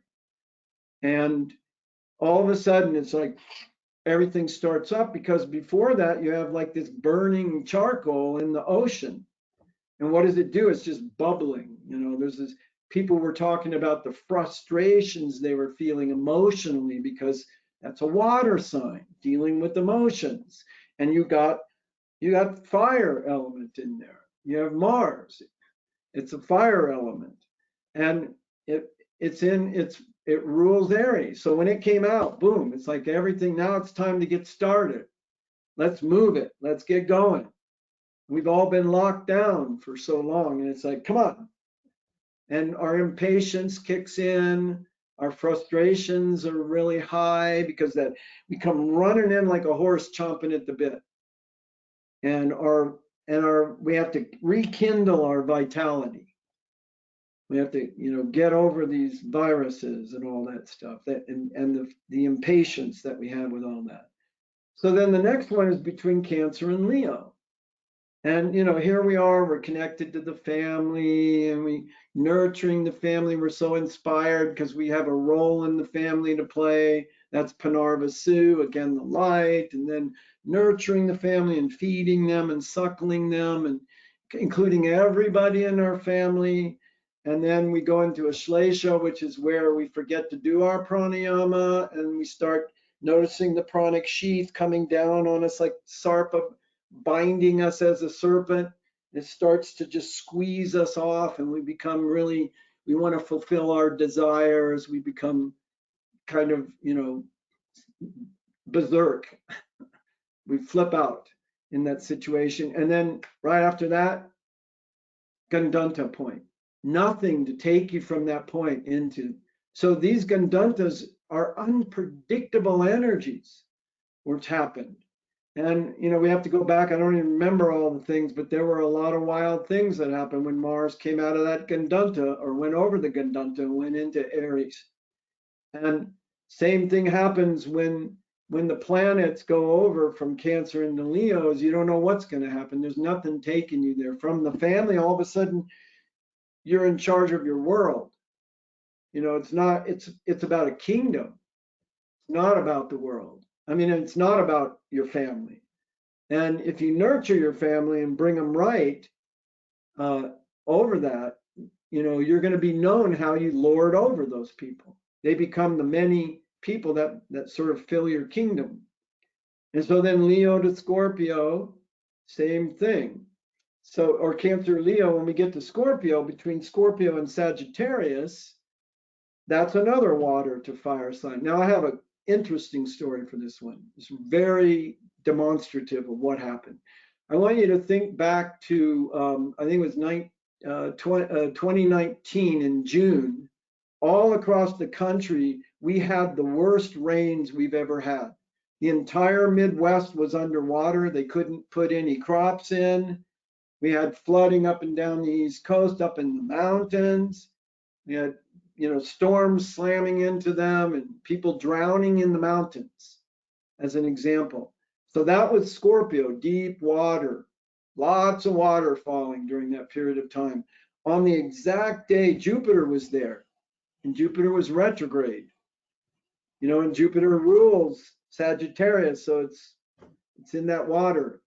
But it does okay in the water because it rules Pisces, which is a water sign, and it also rules Sagittarius, which is a fire sign.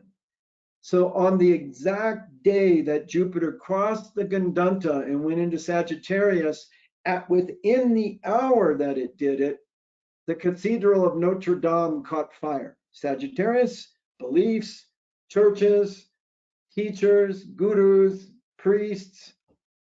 There was an example. Boom. This stuff is real. It's not just a dreamy dream. And that was one of the most demonstrable episodes I've seen in a long time. And we've got this stellium all built up right now, which is creating a whole bunch of different effects. But that's an example of how these things actually impact us. So just to show you where they are, I just put up a chart. Don't pay attention to where this is actually a prashna, so it shows exactly where everything is in the sky right now. And I put the Gandanta markers on the spaces where there's no nakshatra bridging the gap. And these can be very explosive and unpredictable as to what they will cause. So this is a good reference point. Now, another way to look at the Gandanta, because you're in the water, it's also known as a knot. So imagine a boat is tied at the mooring with a big knot. And so the Gandanta is where you release that. And that boat can like float free. And whatever that karmic thing is, it flows over into the fire. And, you know, the fire is related in Sagittarius to that vision, to seeing clearly your way through. What is it? What's this vision you have? And that's the sign of the spiritual warrior, for example. But it can create explosive kinds of events. So you can think of it in that dual fashion. Whatever was holding you is kind of untied and set free, and you don't know what that's going to bring.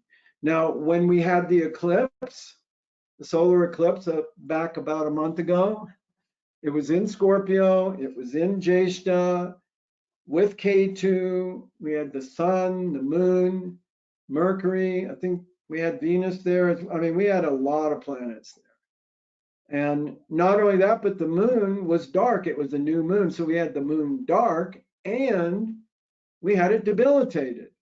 And it's right at the last degrees of Jeshta Scorpio, which is the stinger on the end of the scorpion's tail.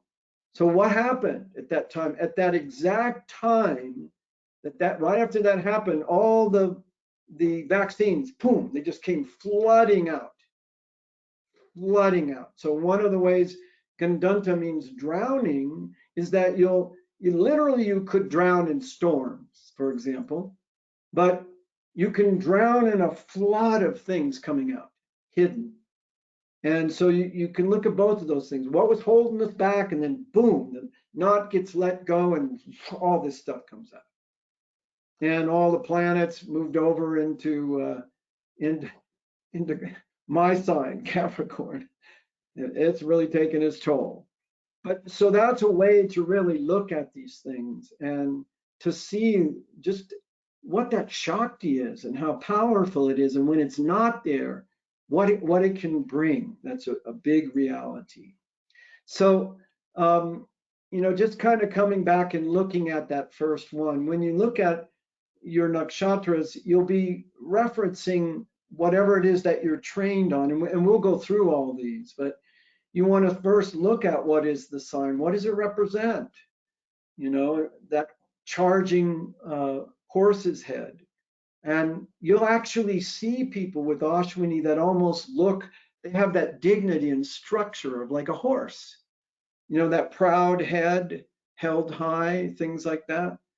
And then you'll realize that this is about healing people. So you're first born and you want to heal everything. You want to do it in a natural way so that you begin life with the greatest strength that you can have. And that Ketu will bring some expertise into this world that can help with that. It can detach you from this world after it does that too. But, it's not just, Ketu's not bad. Rahu's not good or bad. There's no good or bad. There just is the intelligence of how those things express themselves. And Ketu shows the detachment. So what you'll see with somebody in Aries, and I have a lot of Aries friends, everything's about them because it's the sign of first. And they think they run everything. And you got to be very careful because they'll argue with you and they'll think they're right. That power will show up there, and that Ketu energy, which is, they don't want anything to do with you. It's me and me alone. And I'm ready to go running out of here, chomping at the bit to do something. And so, I mentioned the story and all that earlier before. And now some interesting things about it, as I said, I'm just reiterating what I said here, is that in Aries, it's all about the outer strength. So the first sign, it's about living a life with no limitations. Like I said, don't you hold me back with enthusiasm, but impatience, because that's that some people call it cardinal, but I refer to it as a movable sign, which is more of the Vedic rather than coming from the standpoint of like the Western astrology. First sign of the zodiac, so it's all about firsts, and it's the truth of your experience. It has an initiating action to it beyond the practical nature of just being born in this life. And, it has a shadow issue too, associated with it. So you may be moving too fast and powerfully for other people, and your impatience often will hinder your progress. So, it's also your natural mystical mindset, and that may be more advanced than other people. And most Aries people will tell you that. I know more about that than you. And you can see that element, you can see that energy coming out in them. That shows up in that area. So this shows that shadow issue shows you that you need to be more patient. More patience with teaching, less criticism, and directing people. That will take you far. So it's like, in other words, oh, you need to do what I say, kind of thing. So, and this is all about the prana, modulating the breath, moving it like that. And you'll begin to see your friends that are Aries, you'll begin to see them acting out all these things in their life. And when you start to do chart interpretations, like I've done in the last 5 years, over 4,000 charts. And I absolutely have met every single type of person, and pretty much every one of those people are in my family. So you get very intimate with seeing these things, and you know exactly how you can help them when they're having trouble, because you can see it's one of those shadow things that they're not looking at. And oftentimes they won't be dissatisfied with anything anybody. I mean, they won't be satisfied with anything anybody says. They're always like scrutinizing you, and they want to be alone. They'd rather not be even known, but they're always perfectionists. You'll see all this stuff. It will be right there in front of you. And you'll also see them bringing out knowledge that's pretty profound from their past life, because it comes from that K2 energy. And so now what I want to share with you is an interpretation of the last one I did in December, which is on the Aries Nakshatra. So you look at the day, that's the lunar day. I didn't put the TT in on this one because it doesn't really matter. But so I start off by saying, today the moon's in Aries. It's in the Nakshatra of Ashwini, and it's bringing the lessons related to what's happening today. Because remember, we're supposed to be observing. So yesterday, right before this happened, we had Revati, and that lesson was about getting liberated by returning to the source, that big escape back into the consciousness from which you originally came.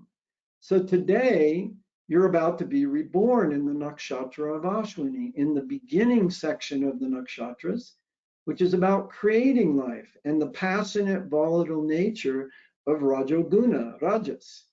So Ashwini is the power of the horses, the horsemen.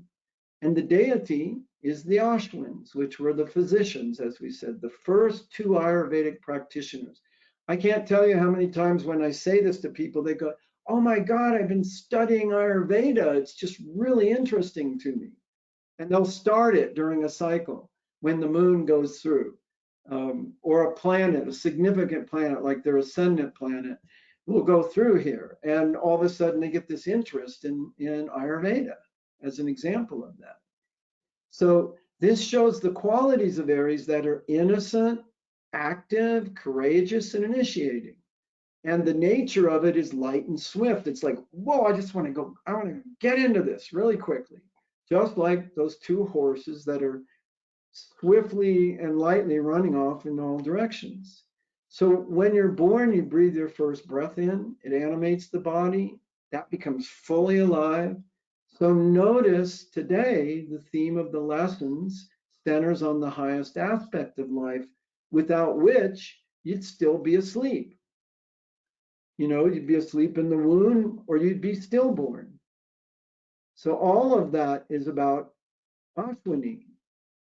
And when you're born stillborn, it moves past that. They try to revitalize you, and then Yama takes you out the next day. So this is about your breath and the lessons about the life force of your prana within the breath. And how do you skillfully create a sharp mind and you bring your highest awareness into the present moment to observe what's happening?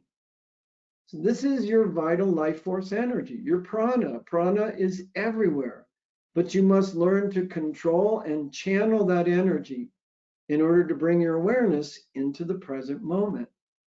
And this is the time to observe the lesson of the life force energy, prana, and how it underlies your courageous action. So I say, witness how that energy will run you in circles where you'll notice your thinking and awareness is going in all kinds of directions. It's not focused. Just like children are rambunctious and directionless in their innocence, so too is your awareness, which must be awakened and centered so that it functions fully. Most people never learn this lesson and they're forever running in circles, being unfocused. You will notice this, especially early in the day and in the late afternoon, how it's hard to focus because dullness creeps into your awareness and you start to fall asleep. Here, you're not trying to get liberated, you're becoming alive again. So this is an important lesson for your next journey. You're beginning your next journey around the zodiac. So here you're going to learn to control your breath through regulating the flow of it and unifying that with the nostrils, where the receptors of the prana reside, and they absorb the prana and they send it into the lungs, into the brain. And you do this through the discipline of alternating which nostril you're breathing through. So notice when you get up, which nostril is active. So there's a whole science of breath that sits behind that, comes from Ayurveda. And it leads to really a deep understanding of how you begin to observe what's happening in every moment. And these are the valuable practices of pranayama. It's vast and deep. And these are the mystical practices of the ancient seers, the scientists of consciousness. So your right and left nostrils, respectfully, are where Ila Nadi, the sun, and the Pingala Nadi, the moon, reside. When you do Nadi Shodhana, which is alternate nostril breathing, you're alternating the flow of breath between the right and left nostrils, and it calms down the nervous system and all that scattered, impulsive, unstable breath. Because you'll notice when you don't do the pranayama, your breath is spotty and you hold it and then you quickly take a gulp of it. And so here you're bringing a balance to those movable energies. Those are impulsive energies because they change dramatically. So the subtle science of mudra, the gestures of the hands, I said, they're also included here.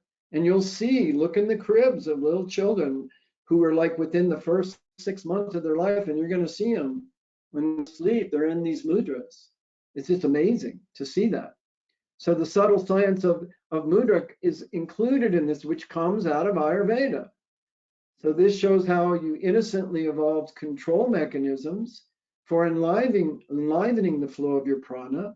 And this entire science emerged from the observations of children. That's what the rishis all did. They watched the children. When they're doing yoga, they were imitating animals. And that's how it all came into being. As an example, the children had a lot to do with this, and this is about birthing children.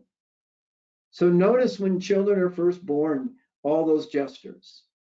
And you'll notice these change over time. So this develops their brain. It's instinctive.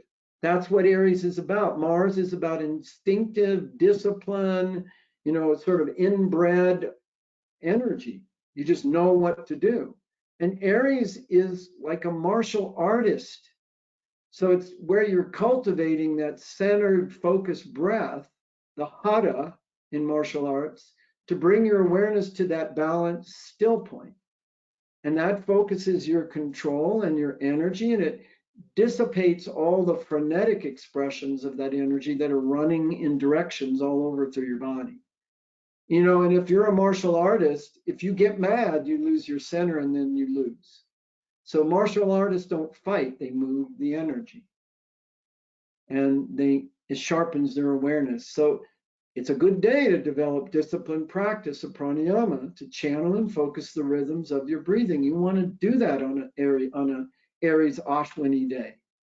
And this brings a singular, harmonious focus to the breath, just like yoking the two horses together so they don't run in different directions.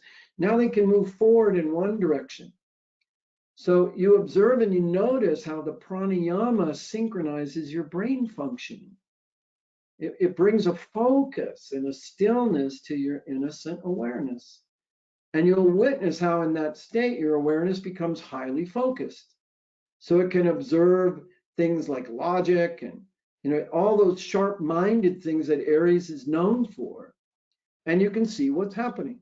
You can see the truth. You don't need opinions. You don't need to argue. You actually know. And every day is a great day to practice pranayama. It's a skill in your life for how you bring your awareness into the present moment, calm your mental energies, calm those wild horses so that they're not just running off in all directions. You get this reminder. You'll see this reminder will repeat itself all through the zodiac. You'll see these same you'll see later on, and I'm not calling it up right now, but as you start learning all these nakshatras, about every 3 or 4 nakshatras, you get this one where you're out of control. And the whole lesson is you never were in control. You think you're in control? God really likes to laugh about that. So this is an example of how you need to calm your energies. Where else would you need to calm them? In Swati as well, which is opposite Aries. And this is where you need to have discipline and principles. Most people don't, because Libra is the sign of making people happy. And how do you make people happy? You give them what they want. And then you've compromised your principles. So you can see all these signs are the opposite values of each other. Those are the lessons that we have to bring together. And even the nakshatras, like the nakshatra in Swati is expending your energy and blowing it out everywhere, scattering it all over. Here it's collecting it, focusing it, getting your awareness. And a lot of times you'll notice if you have a Libra friend, they have a lot of trouble turning their mind off at night. That arrow's just all over the place. That scattered kind of thing. You'll see that. They need to meditate. But most of the time they won't do it.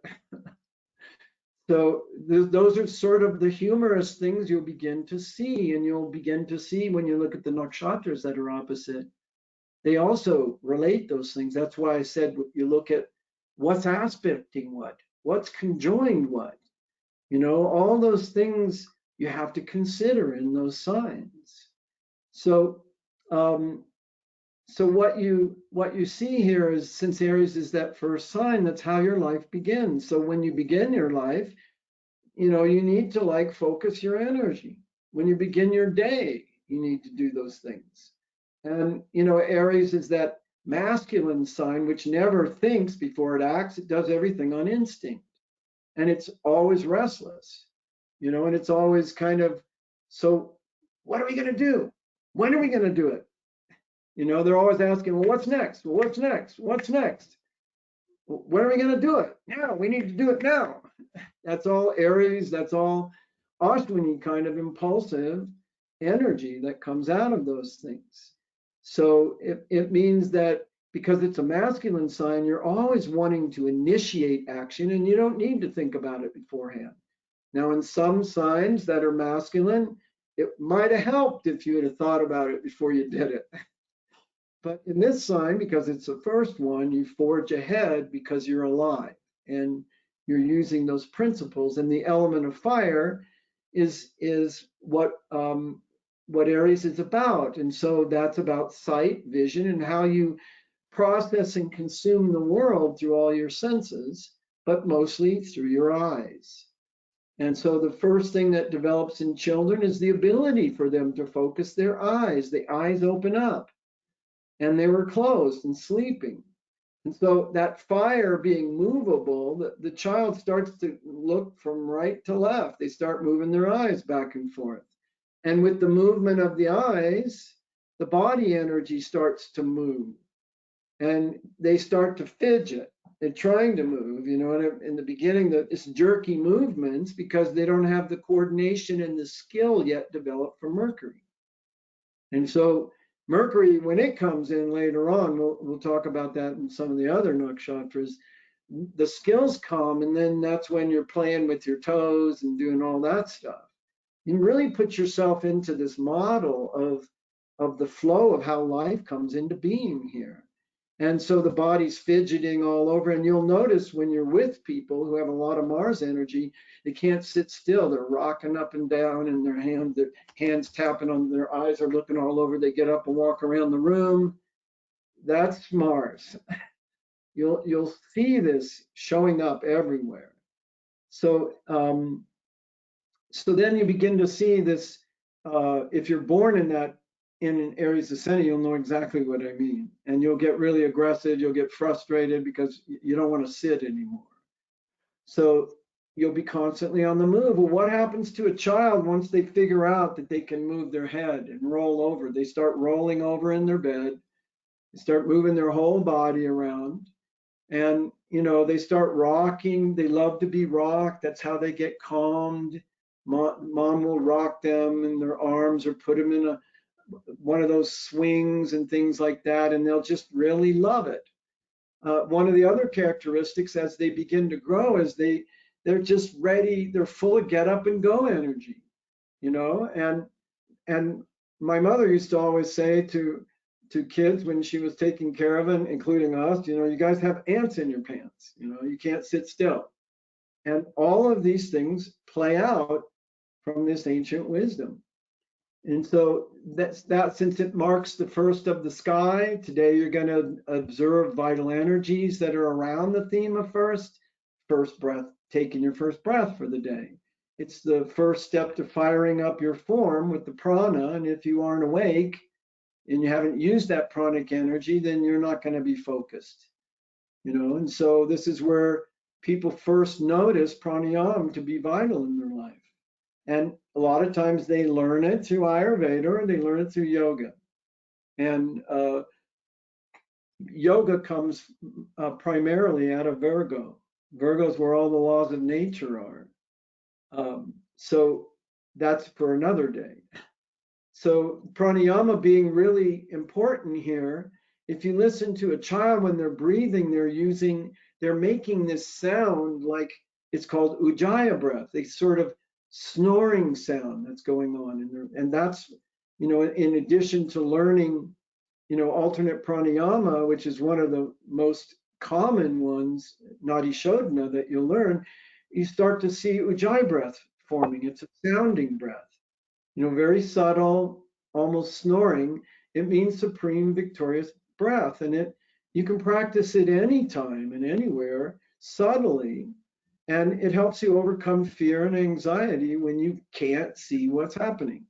You're not able to observe. And I talked about nadi shodhana. So these are the impacts of that nakshatra. And they lie within the first section where your energies are being drawn in and you're literally being reborn.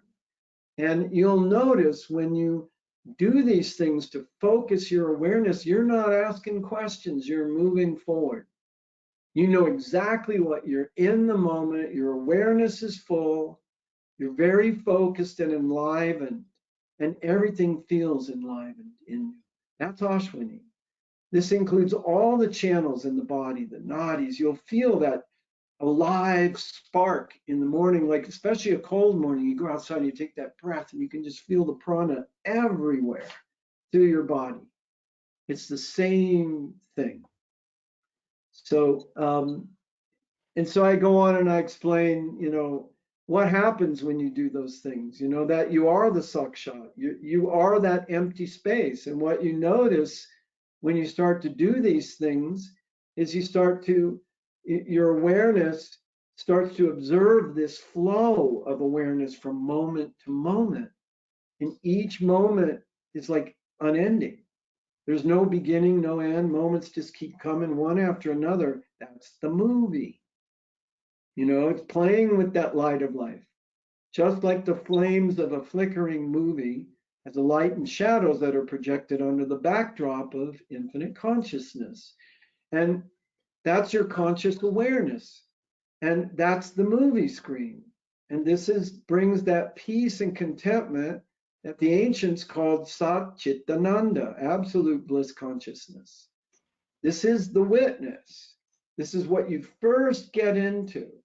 And you witness that moment and you notice and you observe how everything is just happening in space. This is the sakshat. This is the observer. And that's who you really are. So contrast that with everyday life where your mind's all over the place and you're running everywhere. And if you notice this, as it's happening, then you'll observe that it's constantly questioning, focusing on what's next, what's next, what's next. See that mind. The mind has emerged. So you notice you're quite focused, but you're not yet observing the repetition that's happening. It's just like the horses galloping off in different directions. And you get so exhausted at the end of the day, you can hardly calm your mind down. So these are some of the things I go on to explain that. Do you know why you're here? You know, what's your purpose for being here? How long do you plan to be here? Living without observing is living an unaware life where you're just impulsively acting and you don't see the purpose of everything, much less why you're doing that. You know, so all the other things before this talk about how you completely, you witness and watch how in the moments between your first breath in and the last one out, which relaxes and liberates you, you completely take your precious breath for granted. You know, you've been given this breath of life and you just accept it, but you notice how you're not taking time to appreciate that and honor that because you're running off like a horse. You're too impatient. You know, you're unconsciously wasting that life by spreading it all over the place. So these, you can see these seed things coming in.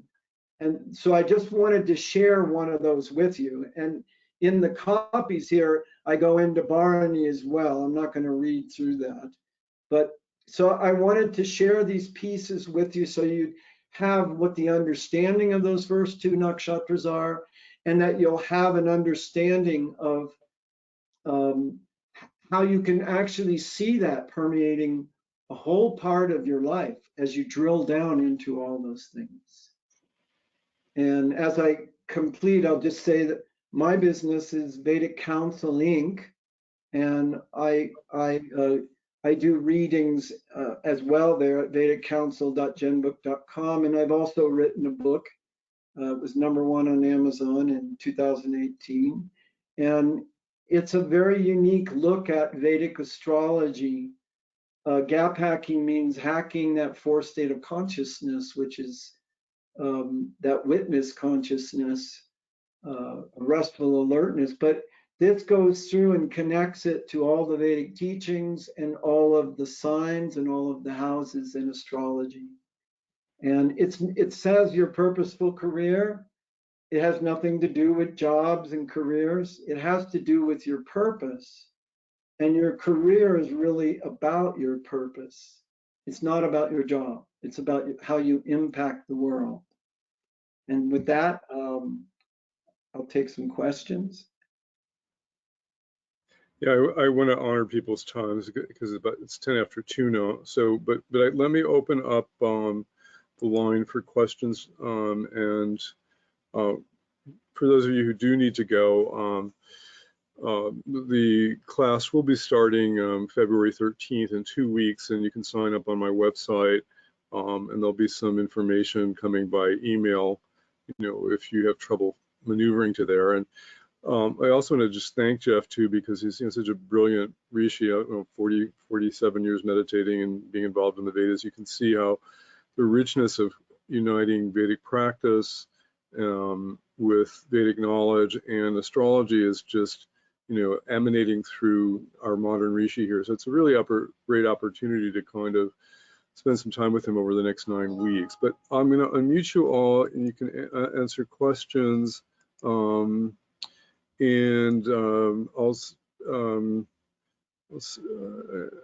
just want to thank Jeff immensely for kind of putting this amazing presentation today. But those of you will stick around for some questions, and let me see if I can find anybody who's needs to answer a question.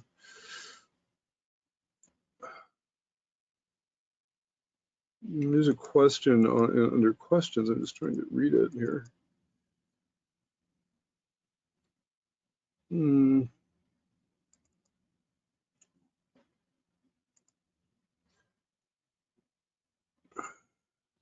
Jan, did you have a question? Let's see. I have to unmute all of you by hand, I think. I just unmuted you. You should be able to unmute your mic. Just looking, unmute all participants. Sometimes the controls don't work for the unmuting. I have to do it by hand. So if you have a question, raise your hand and I will try to unmute you. Amanda has a question.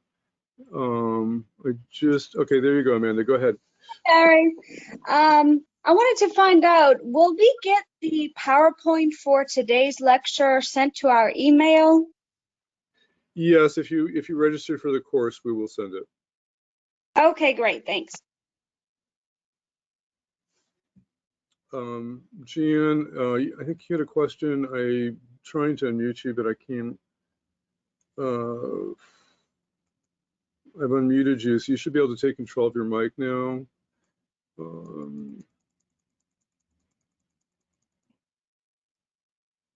You have to probably raise your hands if you have any questions. For some reason, I'm having trouble. It has this group on mute, but it doesn't ever work somehow. I don't know why.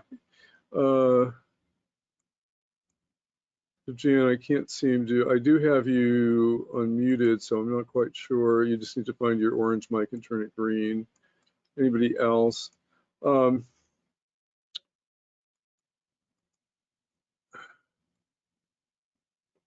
the class actually does start on the 13th. We moved it up a week. So, and it will be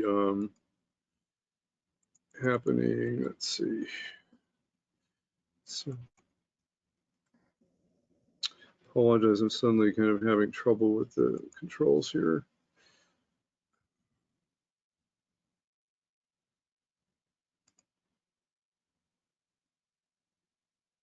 Jeff, do you have any closing comments real quickly? So again, I want to thank everybody for coming. Go to webinar, we'll automatically send you a copy of the presentation if you want to rewatch it. There's some information on the email that will come from GoToWebinar with a copy of the presentation that will have information about signing up for the class. The early bird again is February 3rd. It's a very inexpensive class. You know, it's $195, about $10, $20 a class. And we try to keep our prices inexpensive. Somebody's trying to speak here. Hi. Jan, okay, we got you, Jan. Okay, great. What's your question? I was just wondering, thank you so much, Jeff. That was wonderful. Really appreciate all your wonderful knowledge and sharing those great stories is super. But I was just wondering, you mentioned you had a bit of a challenging experience. And I was wondering if it was when you were running the Rahu Dasha, simply because your ascendant Saturn, you know, it's in that Prajari, it's in the fifth order of the you know, of the nomenclature. And I was just wondering if that was one, if it was activated. Oh, I can't hear you. Jeff, let's see. Let's see what happened with. I got to make you the presenter. Hold on a second. You are the presenter. Okay, you should be able to speak now, Jeff. Good.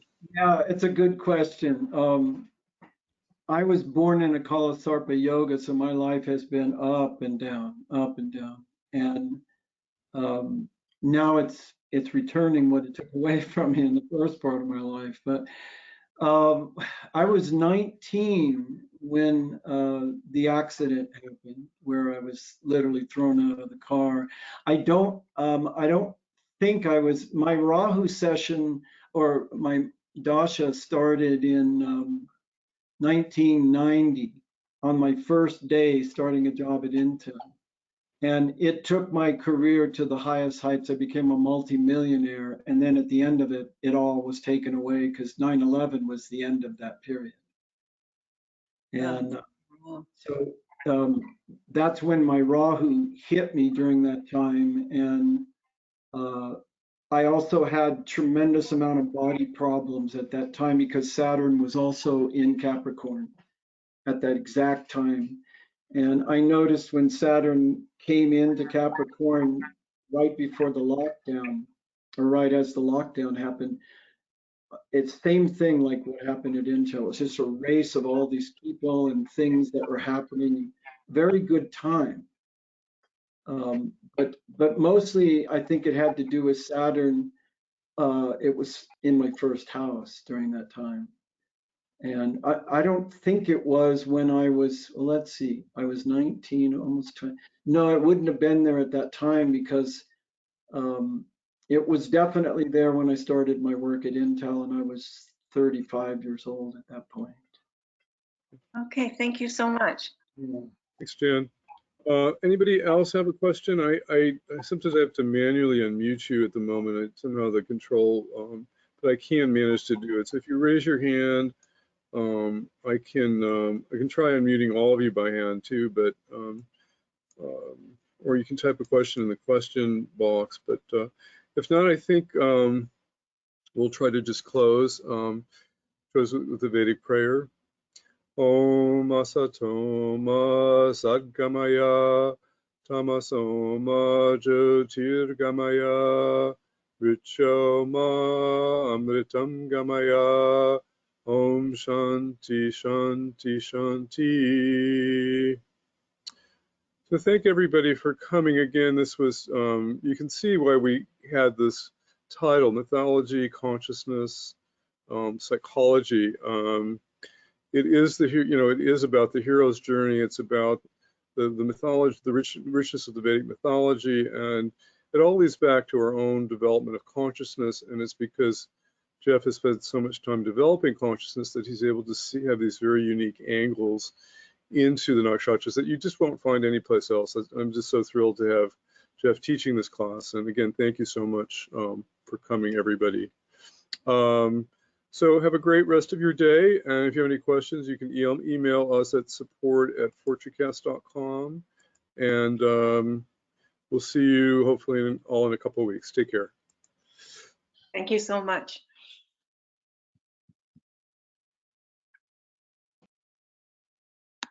Okay. Thank you, Gary.